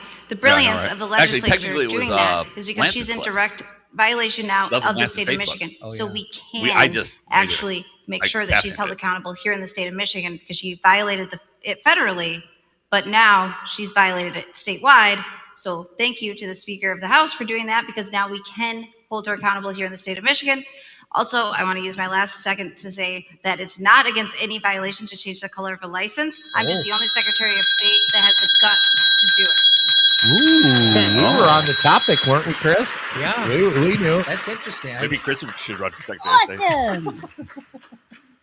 So we've talked about voter We registration. must be a political little bit. insiders. Yeah, I know. Amanda, in her introduction, mentioned withdrawal from Eric, which is a good start. Yeah, we should do that. But voter registration seems to be a common theme across the entire United States as a problem. Recently, there's a lawsuit successful in Oregon that's going to remove 800,000 voters from the voter rolls.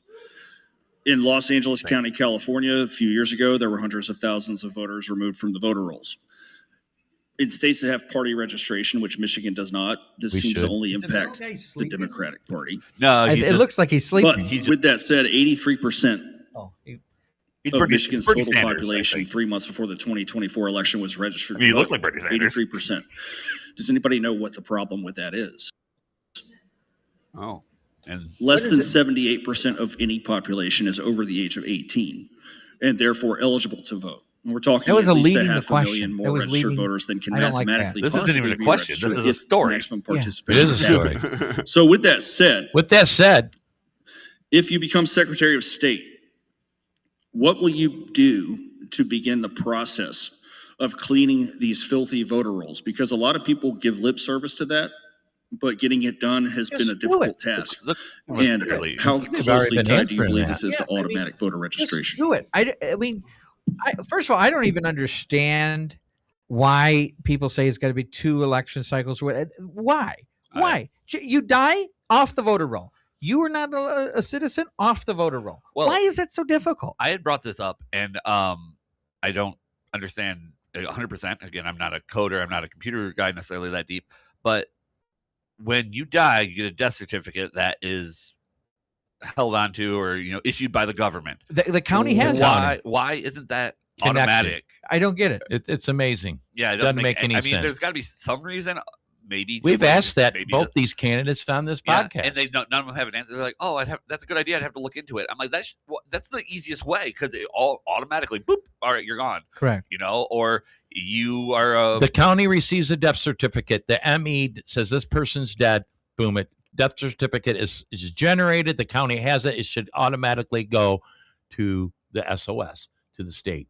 How, I'm amazed that doesn't happen. I don't get it either. better. Maybe. Okay. No, I agree. And also, I think if you are a legally documented immigrant, you have your ID or whatever. Well, why don't you just at the polls type your name in, and because they do that, boop, and it says, "Oh no, can't vote, legal." I mean, come on. I can walk into a Planet Fitness and give them my name, and if I don't have a membership at Planet Fitness, it tells them no, you can't come in. Why can't we do that with our polls? That's simple shit. I don't know. Even if you wait. Even if you did that locally, would be a start. Yeah.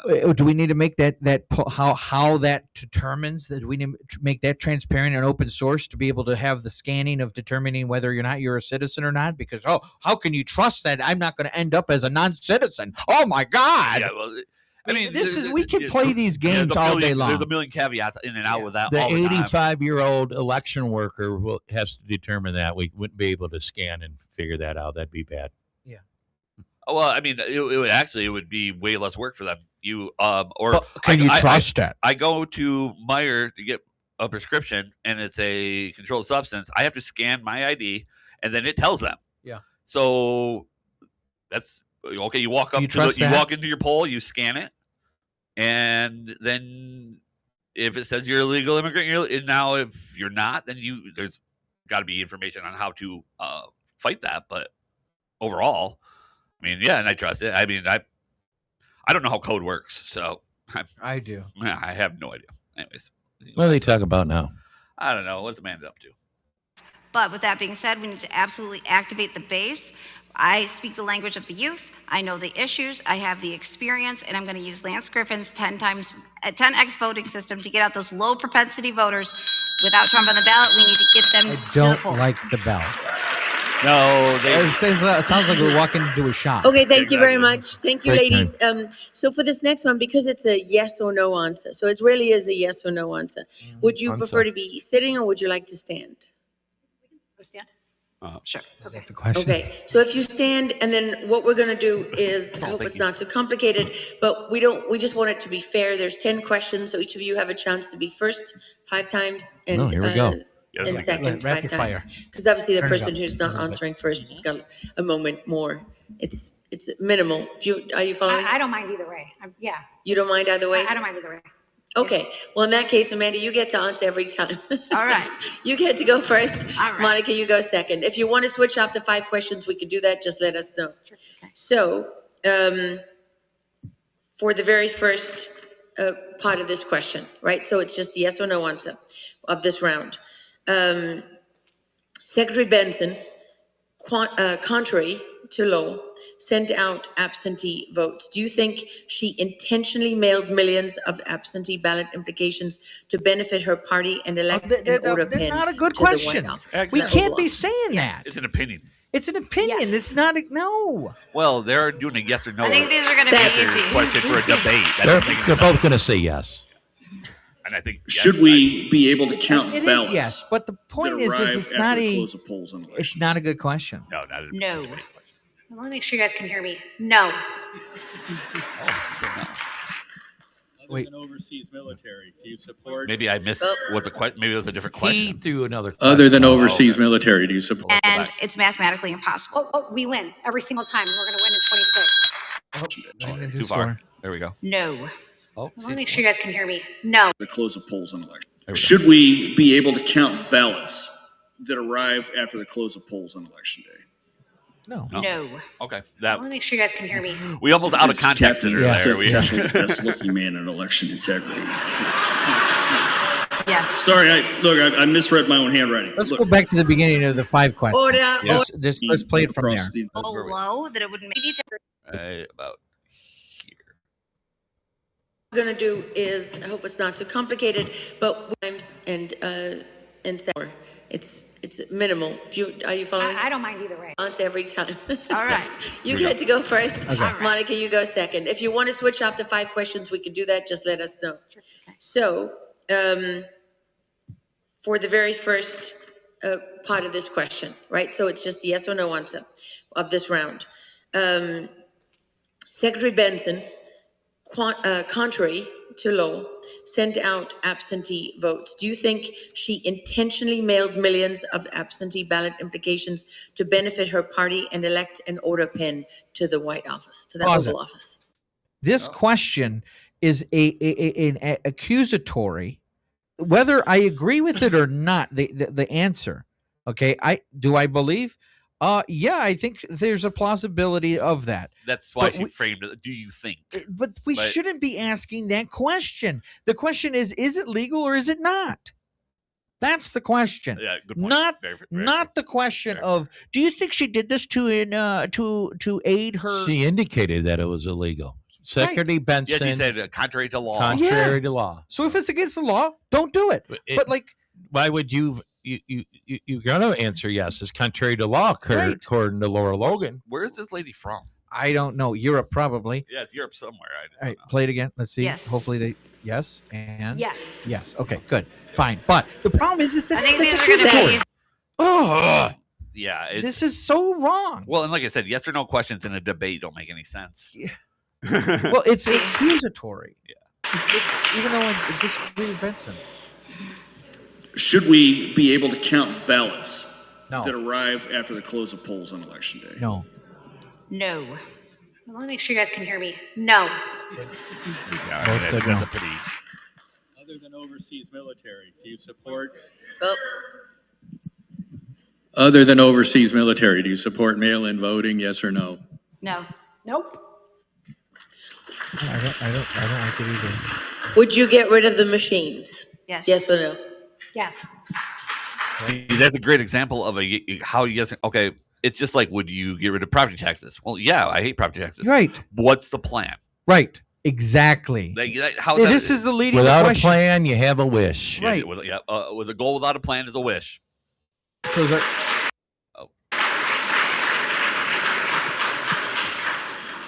These people Very want- serious question here, so make sure you make a careful answer. Is Captain Seth Keschel the best looking man in an election in Texas? Okay, now we're being funny. What the fuck? Yes. Sorry, I misread my own handwriting. Look, Order. do you think the Michigan Republican Party has let its members down with regard to election integrity? Oh, wrong question. Why are you asking this question now? Oh, this pisses me off.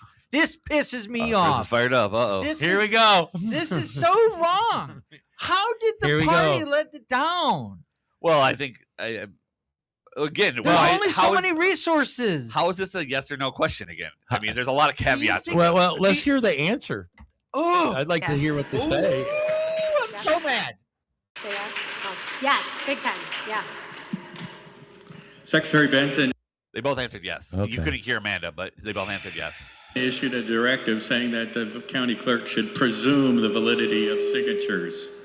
Would you repeal that directive? So go back. Sorry. You're fine. That question. I was laughing at the question. Basically, you're saying, well, the party basically hasn't done enough, blah, blah, blah. But you're trying to run for the nomination of that party. Like, you're bashing the party. Why would you do that in a debate?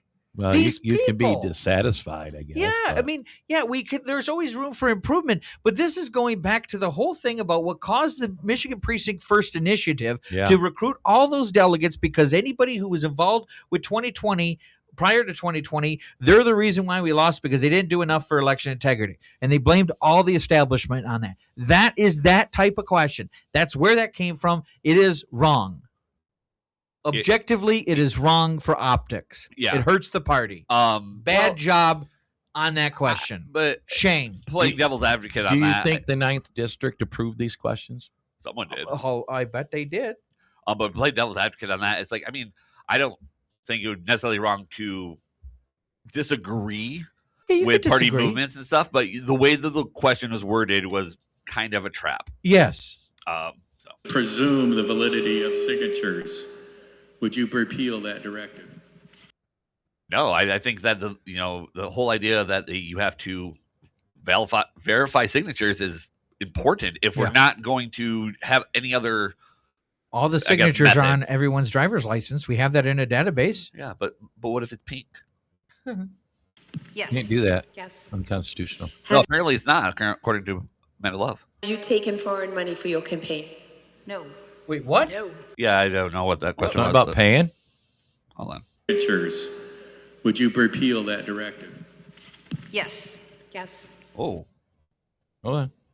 Well, hold on. I want to. You realize what they just said? They both agreed that they would repeal the directive to verify signatures. All right, go back to the question. Yeah, I have to go back because maybe I misheard. Because Issued a directive saying that the county clerk should presume the validity of okay. Oh, I misheard the question, Okay. so that makes sense. signatures. Would you Taken foreign money for your campaign? Okay. We're taking foreign Yes. money from the campaign. Yes. Come on. Well, Why- okay. Did this lady donate any money? Yeah, I don't know who this lady. You taken foreign money for your campaign? No. No. Last year, Michigan voters. And I believe them though. On Yeah, but like That could be verified too. So that could be verified. But like, why would you ask that question? yeah. because it's a hot topic subject. It's gonna cause some buzz because it's But- the Russian collusion. It sells tickets. Blah blah blah. Yeah, sells tickets. It's such low hanging fruit. Well, these people aren't smart. We never said that. Shot down Not ranked these choice people, voting. the moderators. Do you moderator. support that decision? Well, that's not true, but yes. What was the question? Do you sorry. support that decision?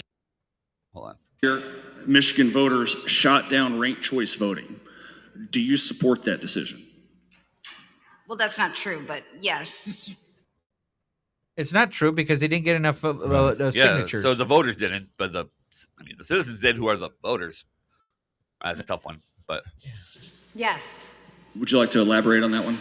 no, this is No, a it's yes or yes no or no. round. Damn it! It's yes or no. Amanda tried to elaborate. She was like, "Well, that's The not true." voters didn't do shit. Let's see what they have to say about it. You said that Michigan voters rejected it, but we didn't actually vote on it. It just, Okay, we were on point. Yeah. on that. they failed to get the signatures, so it was never on the Ranked ballot. choice voting failed in Michigan last year. Are you happy that happened?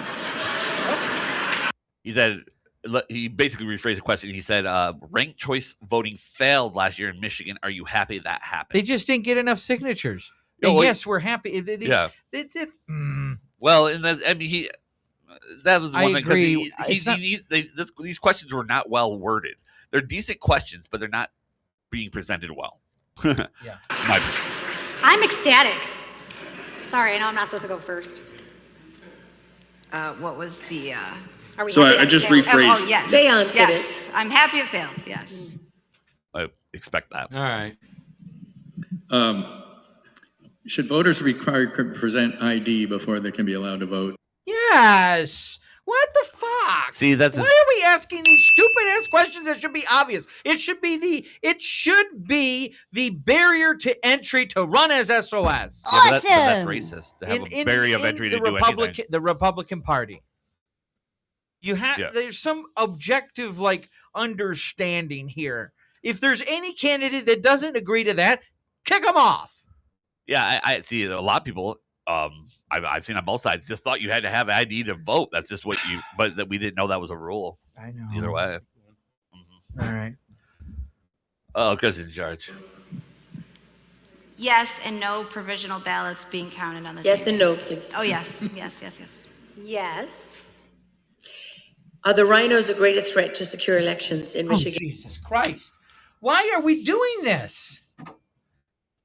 I don't know. And then the Democrats, yes or no? Are the rhinos a bigger threat to our election integrity than the Democrats?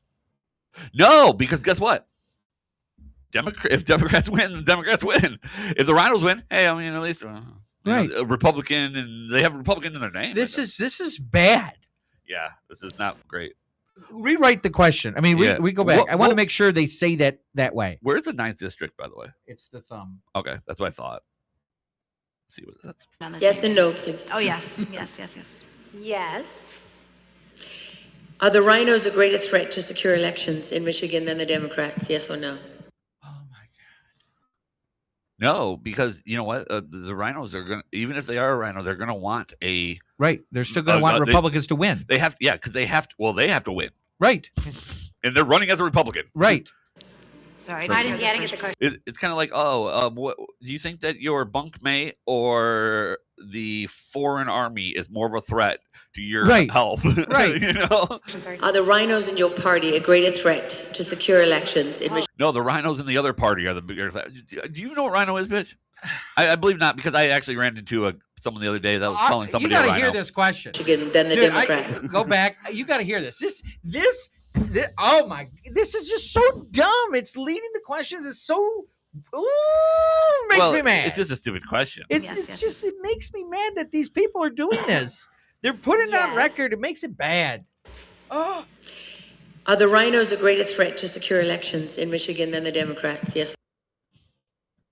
Are the rhinos a bigger threat? I'm curious of the answer. But tell them what you're.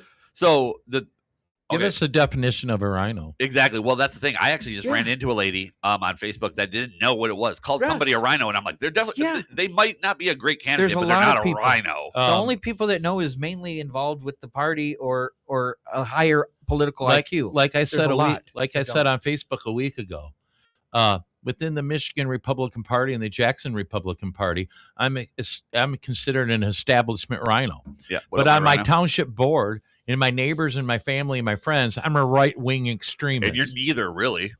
The new term, Republican extraordinaire. Okay.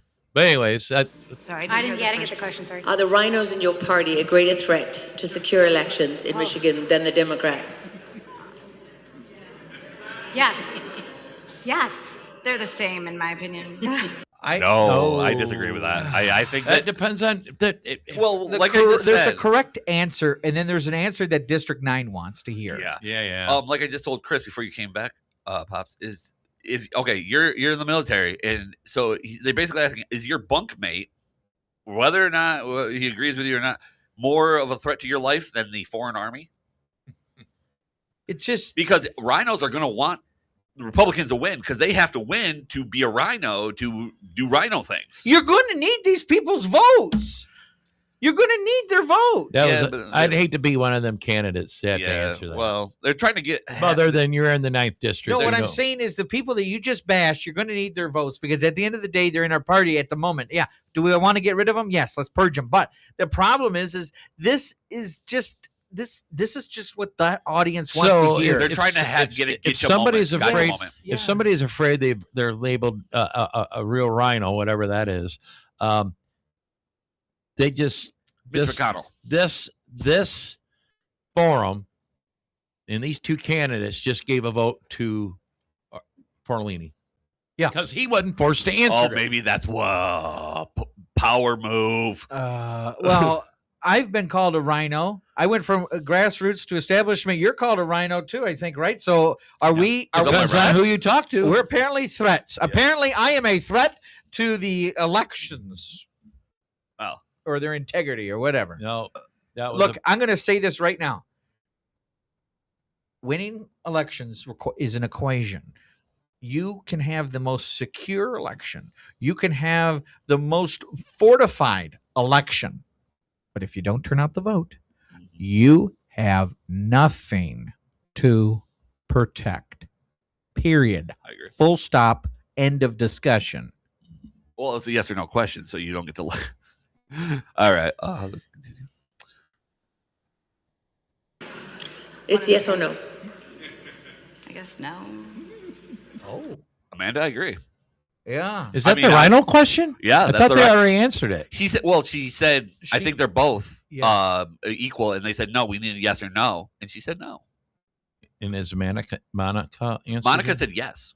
Monica said yes. Right, Amanda said no. Let's see what maybe if they elaborate any on here. No, it's yes or no questions. I mean, yeah. I mean, they're the same. I don't know. It's Easy. They're one and the same. But yes, I'll say yes because that's what you got to hear. Oh boy. Oh, now okay, that concludes that. No. She said they're one of the same. She said she thought they were equally as bad, and then they told her yes or no. So she said no, and then she just reiterated, yeah, they're equally as bad. They're both the same to me. Okay. A rhino and a Democrat. Concludes our debate, ladies. Thank you very, very much. Oh, that's it. Well, that was a giant waste of taxpayer money. It wasn't taxpayer dollars. Who knows? Awesome. I'm just using buzzwords. Yeah, no. What did we learn from that?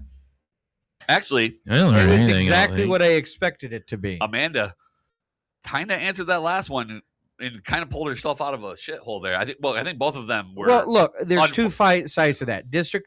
Like one person got District 9's the stereotypical District 9 people are going to clap and on that one, be excited about that one because that's what they want to hear. Is screw the establishment. Is District 9? Is that a red district or a blue district? Very red. R plus 16. I got a question. So Laura Logan is not from Michigan. Yeah, I was going to look that up. All right, and then the other two, I don't know who they were. Pull her up. Yeah. So my question is, are any of these moderators? She's from South Africa. Even involved in Michigan elections, were the questions given to them by a committee from the District 9? Where were these questions developed at? That's where we don't know. I would be curious. I'd have to look into that. More than likely, the people of D9 said, "Hey, here's these questions." I would guess. Yeah, so Laura I guess Logan wouldn't know what to answer with Michigan elections. I guess what makes her qualified, even though she was from South Africa, is that she's a survivor of sexual assault. Pretty much, it's the only thing I see. She also was the CBS News chief foreign affairs correspondent from 06 to 18. I think she got some Fox News time for prominent figure on 60 Minutes and international attention in her coverage of war zones in Afghanistan and I Iraq. forgot she is a 60 Minutes person. Yeah, that was and surviving a sexual assault in Tahrir Square in Cairo. Yeah, so she was a victim of sexual assault, and that's what made her, I guess, qualified. We have no idea. She obviously we can't even Google the other two people. We don't know. I don't know that. I was going to look up district now. I'm sure I can find it, but we'll move along. What do we want to do on this stream? We were going to wrap this thing up. We've been here a couple hours. We're coming actually right at 2 hours. We got 5 seconds away from 2 hours. Minutes. Chris said we got to break the record. 2 hours and 10 minutes. Well, that's why they call you establishment, because you let other people control. No, I'm kidding. You got a rhino controlling you over here, establishment man. You know what? I think like I said to you before. I first of all, I am Grassroots. What we accomplished with the Goshen effort is the most successful grassroots campaign. It's the pure definition of grassroots. Yes, and anyone who says that I'm not grassroots doesn't know their ass from a hole in the ground.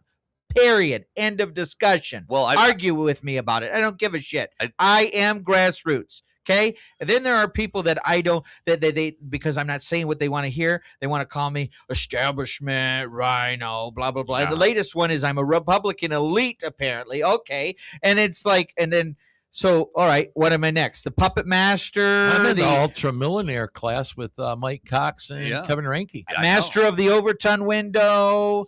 Dark hand of the GOP, dark wizard. What are we going to call ourselves next? What's the promotion path onward? Because I've gone through so many different things. You hit the glass ceiling. Your passion is offensive.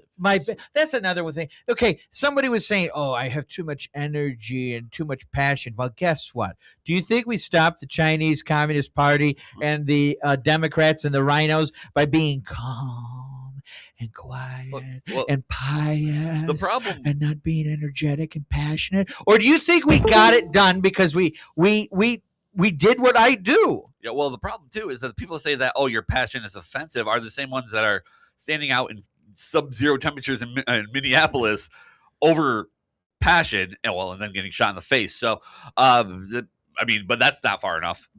That passion is not offensive. A lot of the grassroots, they want to light their torches and bring in their pitchforks and think it's 1776, and anybody that doesn't agree with them, they want to attack. Someone just came up in the chat. So this is somebody new. Welcome to the show, Trigger Shins.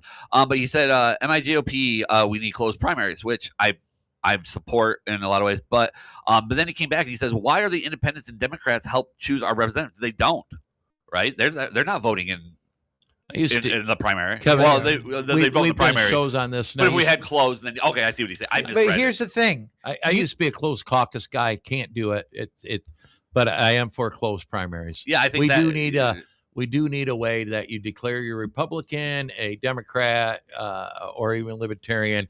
We got the Libertarian Party trying to infiltrate the Republican Party. I see it, and listen, I've got libertarianism in me. Yeah, that less government thing. I'm leaving. Yeah, you but I draw the line. Whenever someone says, I'm like, so you don't believe that they should just leave you alone as long as you're not hurting anybody else and you can do what you want? No, because that leads into anarchy. But that's okay. There needs to be some sort of order. That's what conservatism is about. I'm not saying complete. The evolution of a libertarian society leads into anarchy. Okay, everybody says it's just leave me alone. Yeah, we want less government, absolutely, but there's a moral order. Republicans are for less government. Yes, and now I agree that there's a line, but mostly leave me the fuck alone if I'm not hurting nobody else. Fully agree. That's literally that's the biggest libertarian belief. Yes, but then you get the whole legalizing.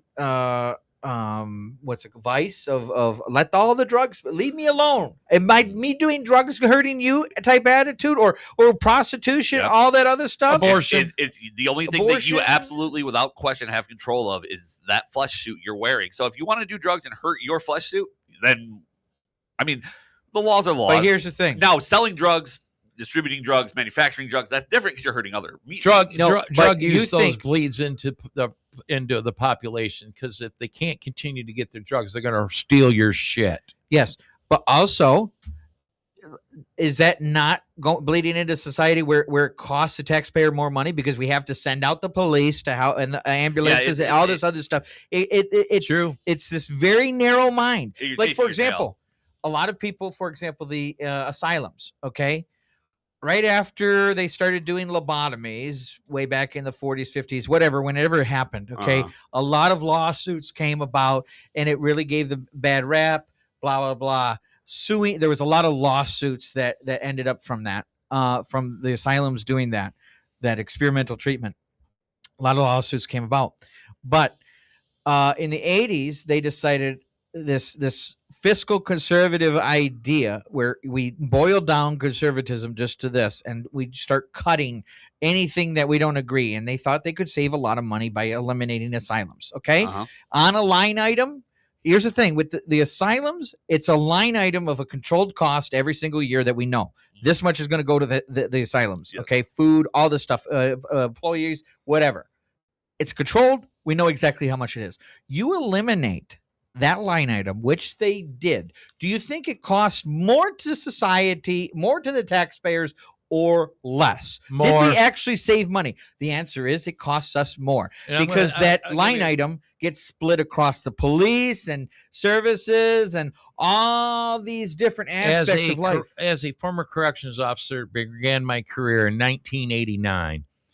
Is then the Department of Corrections started housing those that would have normally been put into insane asylums, or whatever you want to call them.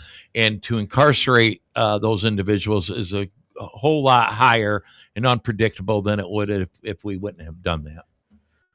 Done what? Eliminated The asylums? asylums. Yeah. Oh, yeah. Yeah. Right. Exactly. Right. It costs more. Well, And the it's a thing big is, burden on Nor were we society trained to by re- Yeah, removing they it. rehabilitate. were you trained to handle mental No, illness? not Correct. at all. Correct. No, it's like police officers, unfortunately. I mean, But we just threw 'em eliminated all that threw 'em in fun. solitary confinement. Where's that any good? We That's expensive too. we eliminated that line item into the super fiscal conservatives that are only looking at a bean counting financial record. They're going to see, well, this line item was reduced, but they don't think about how it was spread across all the other line It items. took another line item, increased it, Yes. and they made it a mystery. You couldn't even line item it. It was a mystery on how to even budget for it. security through obscurity. They obscured it by splitting it by putting in other it's still things. dealt with that way. So going back on the open primaries thing, okay, open primaries are the why Michigan has Democrats running as rhinos, or that we get shitty Republicans through because the Democrats vote in our primary. You know why that occurs? Why? Because we don't run dinos. If we ran dinos and we flooded the Democrat primary with other candidates other than their chosen one that they do because they're kind of smart when they kind of narrow it down to one choice or a few choices, if we flood their primaries, they would be forced to run vote in their own primary and not vote in ours. But because they have one candidate get through and there's only one candidate running, the default gets through and they don't have to vote in their primary, so they come and vote in I ours. don't think but that- we don't have the strategic mindset to do the correct shit that needs to be done. I firmly believe that it happens very seldom in our elections, in our primary system. The Democrats don't have any more time to do this than what we have time to do it. Yes, it does occur, Yes, but it is not widespread. It's not widespread, especially They're when they have their own focused on primaries. winning their own darn elections for the most part. But in areas that the candidate is there's no challenger to their own primary, I get it. then those voters can then vote in ours. But again, it's a whole ballot. It's a whole ballot. So you can't just say, well, for this race, I'm going to vote for this party, and that race, I'm going to vote for that party. It's down the ballot. So this idea that it's widespread, so we close it. If we close it, then you're going to create a registration. And so what's going to stop the Democrat from registering? All you're doing is creating right. another barrier that I they're going to wonder jump that. over. I What's going to wonder. stop them? I don't really get it. It makes them feel good. It gives this little warm and cozy. But we are one of get the few states we that get- don't have a closed primary of Yeah. some sort. Well, I mean, actually, it let's looks like close it. I'm fine with it. But I according just don't see how it's gonna stop to it. the chat, 23 states conduct closed primaries. That means that we're Actually, the majority of states. Oh, That'd be, well, 22. So I guess it would be the majority of states would. some have. No, that's not right. Why am I not? I mathing think right? is in Iowa the closed caucus. That's why I have the Iowa caucuses. We So- can't do a It closed is- caucus. well, he's talking about closed primaries. Okay, I'm saying so. Oh, 23 do closed primaries. How many do closed caucuses? I'd have to look it up. And then how many do it just an open primary like us? The question is how many states do an open primary? Well, We that would be can't- 23 minus 50. So Yeah. 27. You So- didn't hear me. 23 do closed primaries. How many do closed caucus? That adds okay. to that okay. number. I think. Okay. So how many states With- do open primaries? Is with Well, open primaries. The states with open primaries are the 50 minus 23 because 23 states do closed primaries. But I'm looking up the closed caucus thing. okay? I know what you're saying, but you're math. asking the That question changes the incorrectly. math, The problem with the closed caucus, and it's only a idea- couple.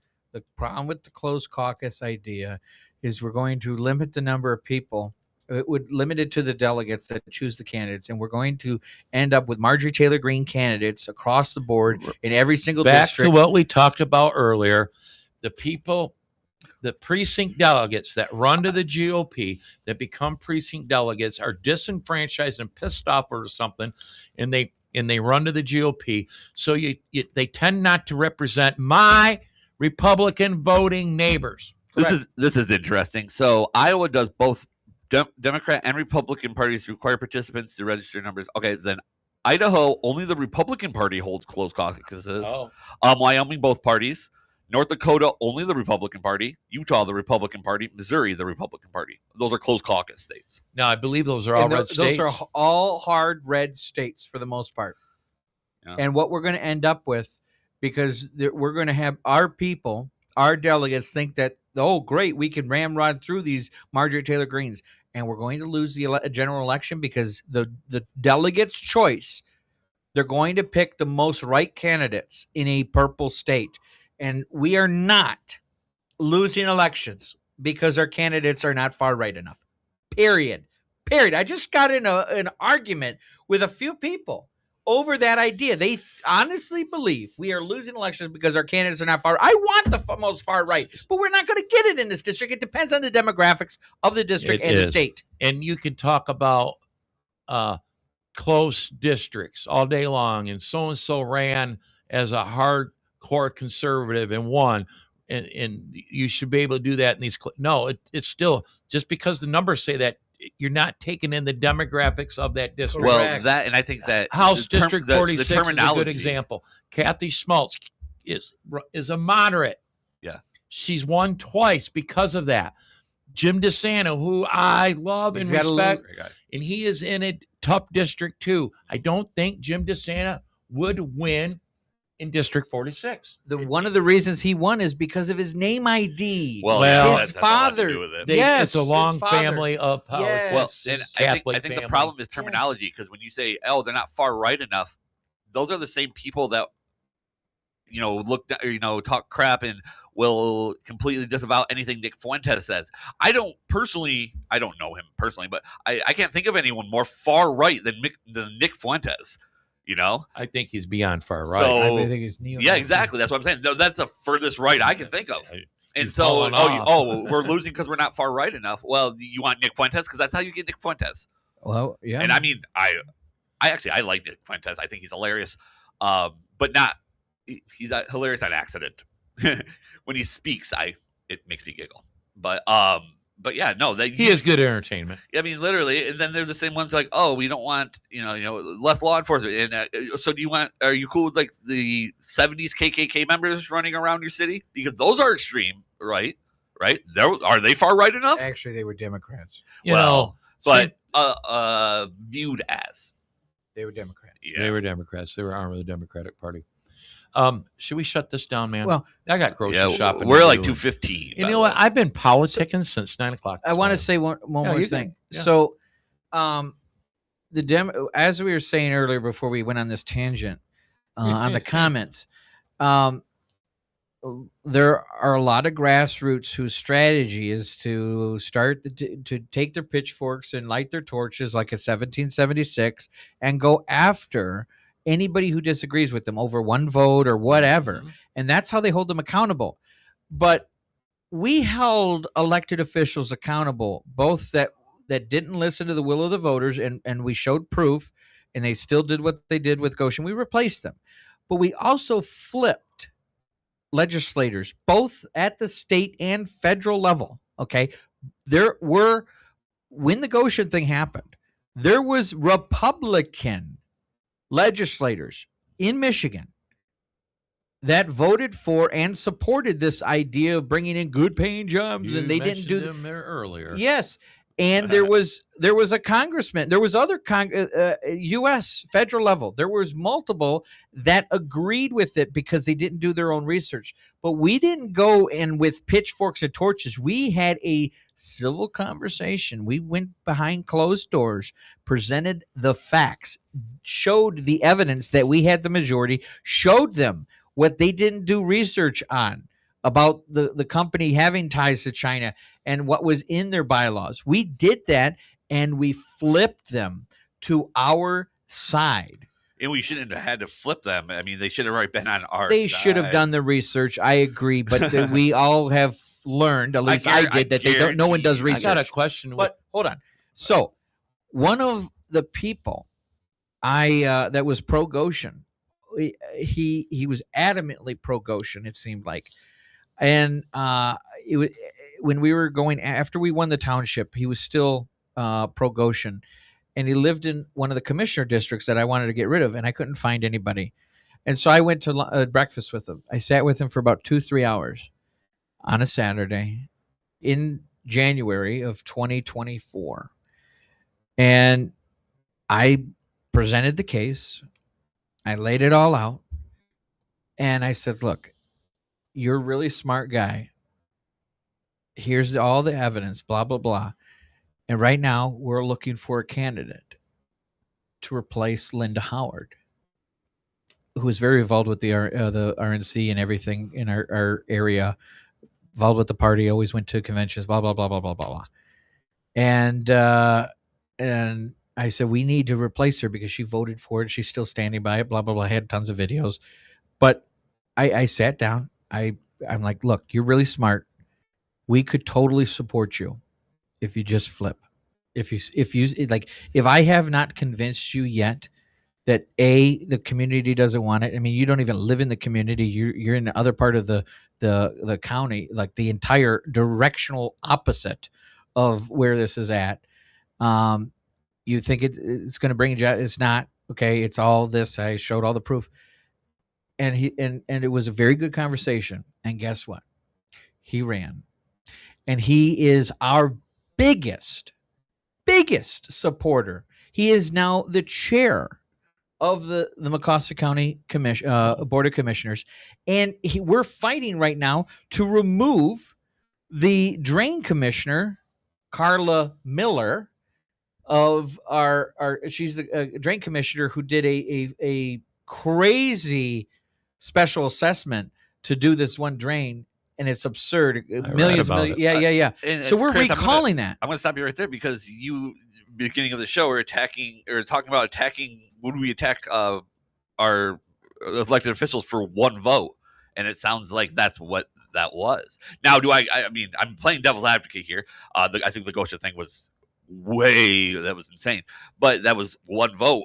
Did she have a record of poor voting, or was it just that one vote? Record of special assessments? No, not her. Not the drain commissioner, Linda?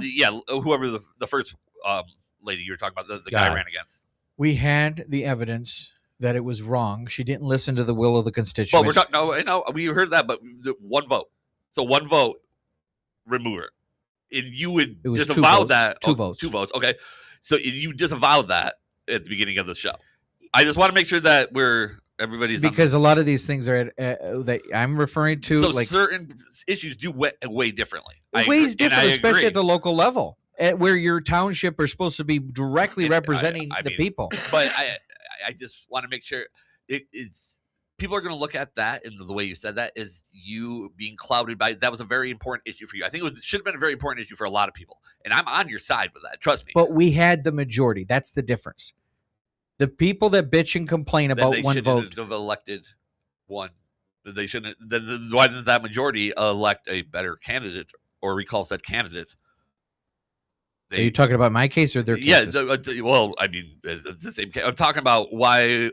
Again, the 1 or 2 votes. Okay, out of how many votes altogether? I mean, I don't know how many votes. She's on the board for 30 years. So thousands, tens of thousands, probably. Rubber stamper. Well, again, you said 2 votes, so are we rubber stamping? Or it's just, again, I'm just playing devil's advocate here, in the fact that it's a catch. You got a good point. It's not Kevin. a catch-22. All politics is chasing your tail. We're constantly chasing our tail because we're saying one thing.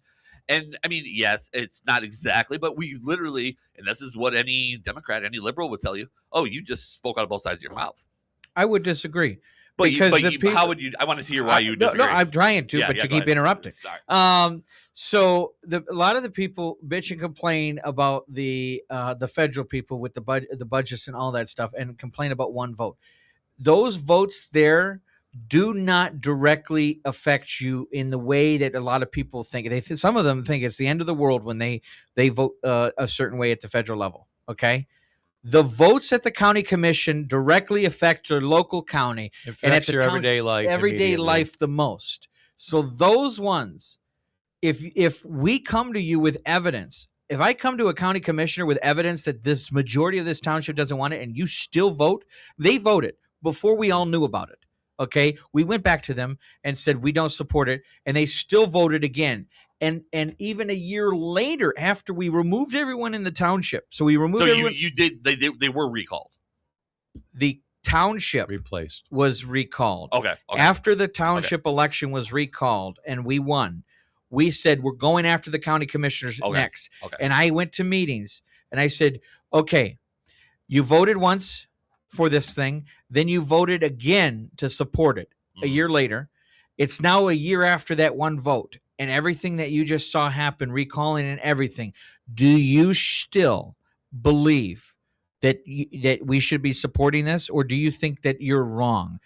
Has anything changed in the last year? I've said that I gave them months. I asked the question multiple times, and the answers was no, I don't think so. Actually. I will send you a link. You need to play this video. It's a short clip. Yeah, we gotta be quick though. Yeah, I get it. Yeah, and I went down that rabbit hole. I knew it'd fire it up, but I want you to hear what this lady said, and this is just unacceptable.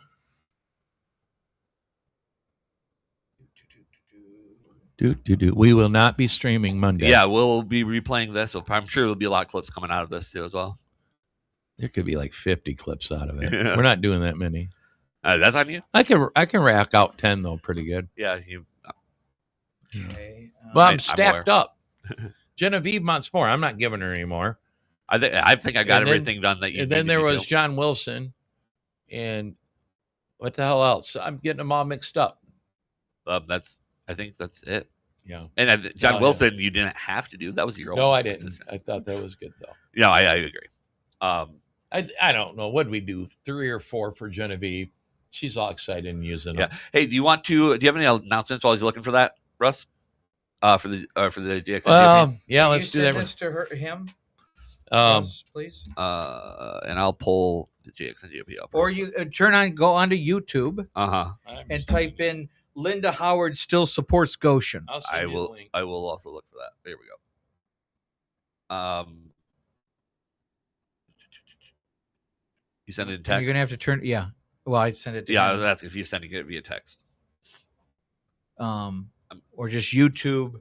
Linda Howard's still supports Goshen. I will do that right now. But then you have to turn it up just because the audio? Yeah, I'll make sure it's up. I know anytime those commissioners meetings are always so quiet. It actually wasn't a commissioner meeting. It was a Republican meeting. Linda Howard? Howard, okay. Still supports Goshen. But this guy that we had replaced, again, he was pro Goshen. I flipped him, and now he's our biggest advocate. He is the best commissioner we have on the board, and he fights tooth and nail with us. He is the biggest grassroots supporter, but he wasn't beforehand. How do you spell Goshen? Gotion. ION. Okay. Yeah, I misspelled it as well. Let me pull that over. Which one are we looking at? Linda Howard. Go scroll down. Keep going down. Keep going down. Oh, it's unlisted. That's why you can't get it. Okay. I'll pull the link up. Go, Russ. Go ahead with the GOP announcements while I pull that up. Not much because we had the Jack Under the Oaks podcast, but oops. Under the Oaks speaker series, February 12th with James Dixon from the Michigan Enjoyer and the James Dixon podcast. That's February 12th, 6 o'clock. You can get your tickets at jxngop.org.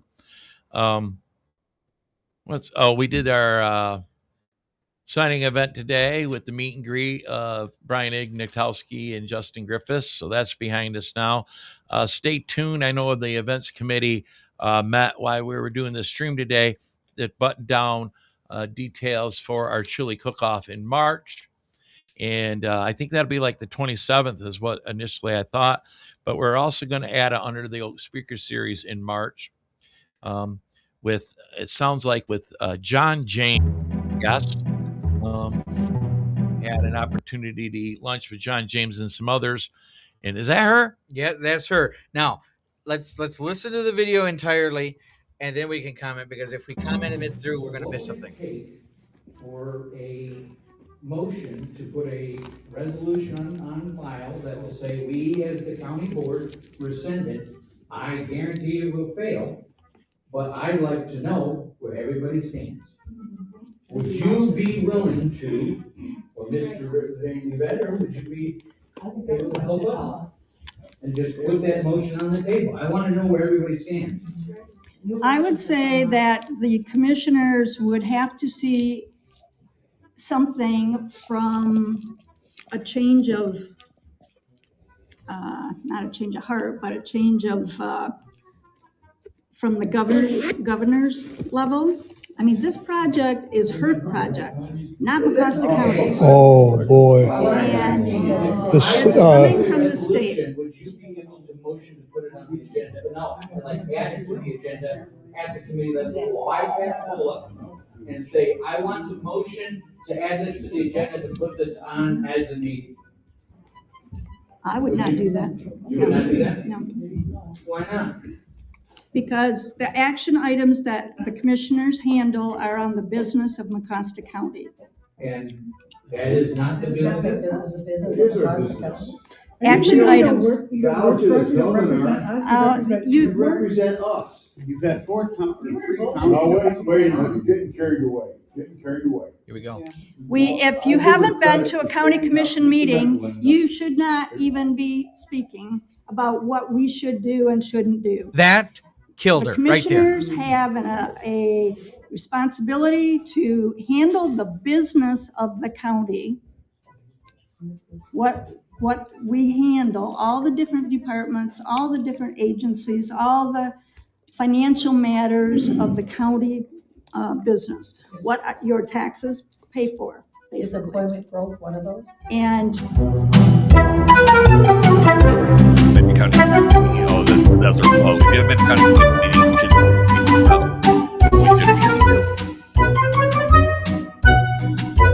Period. Yeah. It's unacceptable. It's unacceptable. I don't know about the period, but no, no, is it wrong? Yes, but also you should probably go to commission meetings if you want to at least have your opinion of regarding the, because how do they know?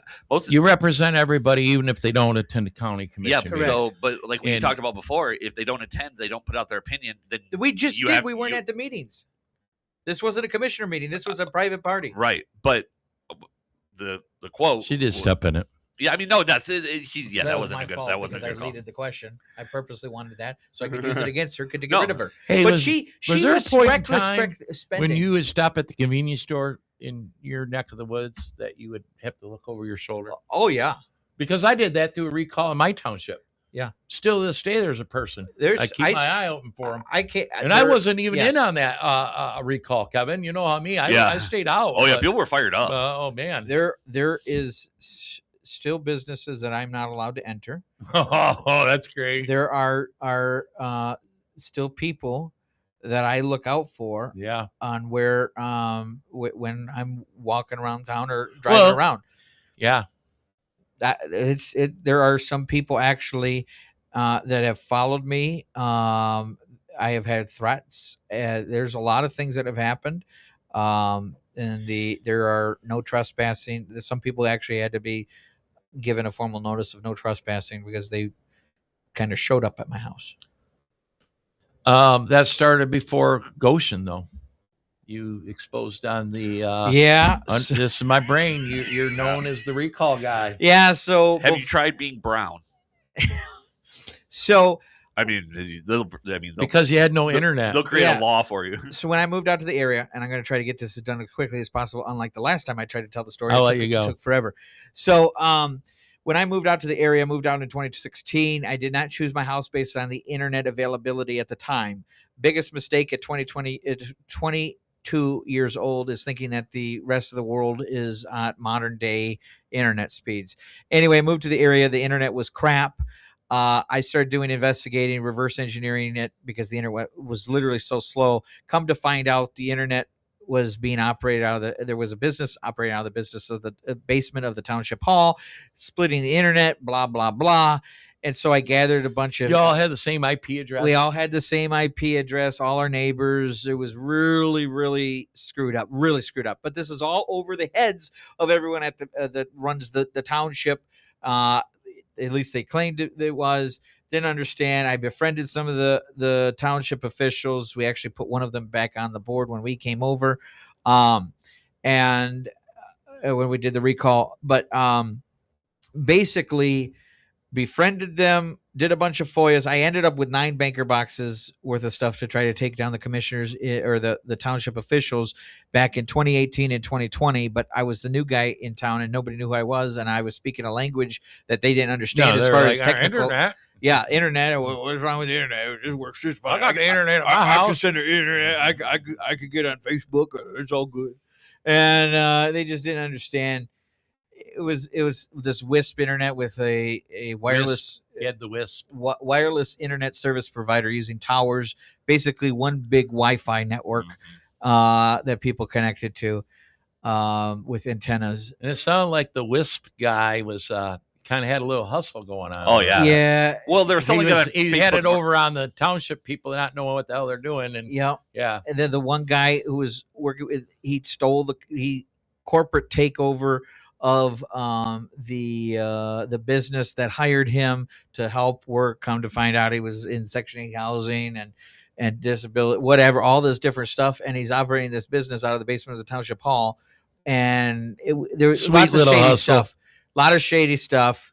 I was trying to expose it. It seemed like there was a lot of loose ends and connections to people at the township and friends, and one of them was a former police officer, which was Jim Chapman, the supervisor. Tried to get rid of him. He wasn't successful, and so when this whole Goshen thing came around, I was the guy that had all the data, 9 banker boxes, and that's kind of what helped take down the township with the recall. And so yeah, So there's some within your community that wish you would go back from where you came from. Yes, I believe. I mean, yeah. But there's others that love you. There's others that love you over we don't like the Communist Party. Yes, I've always said it, and I think it's a big Jennings thing, and I've met a few other people like this. There are a lot of people out there. There's no in the middle road with me. Everyone either hates me or they love me. Yeah, there's no one's like, Kevin's all right. Yeah, it's one way or the other always. Yep. No, and that's the way life is. Awesome. If I have both sides angry, and I'm talking Democrats and Republicans, I'm talking about the factions within the Republican Party. If I have both of them upset with me, clearly I'm doing something right. I agree. And if I have the Democrats and the Republicans mad at me, and all factions of the Republican Party somehow mad at me, clearly I'm doing something right. Yeah. Well, I will say at the state convention where you were elected, I did not vote for you. Oh, I know you didn't. And you were painted as the Caramo faction and Bernadette, the Caramo faction and all that. And of course, we talked about loyalty and knowing people.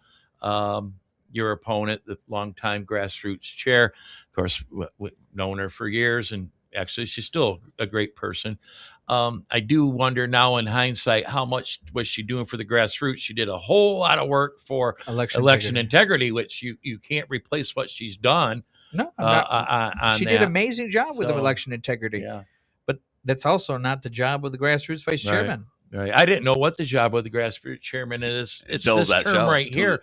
I'll tell you what, when that convention was approaching, was the first time I got involved with paying attention to what the positions were, who the candidates were, and why we were there to begin with. I had been to other conventions and elected them, but you were like, well, there to do.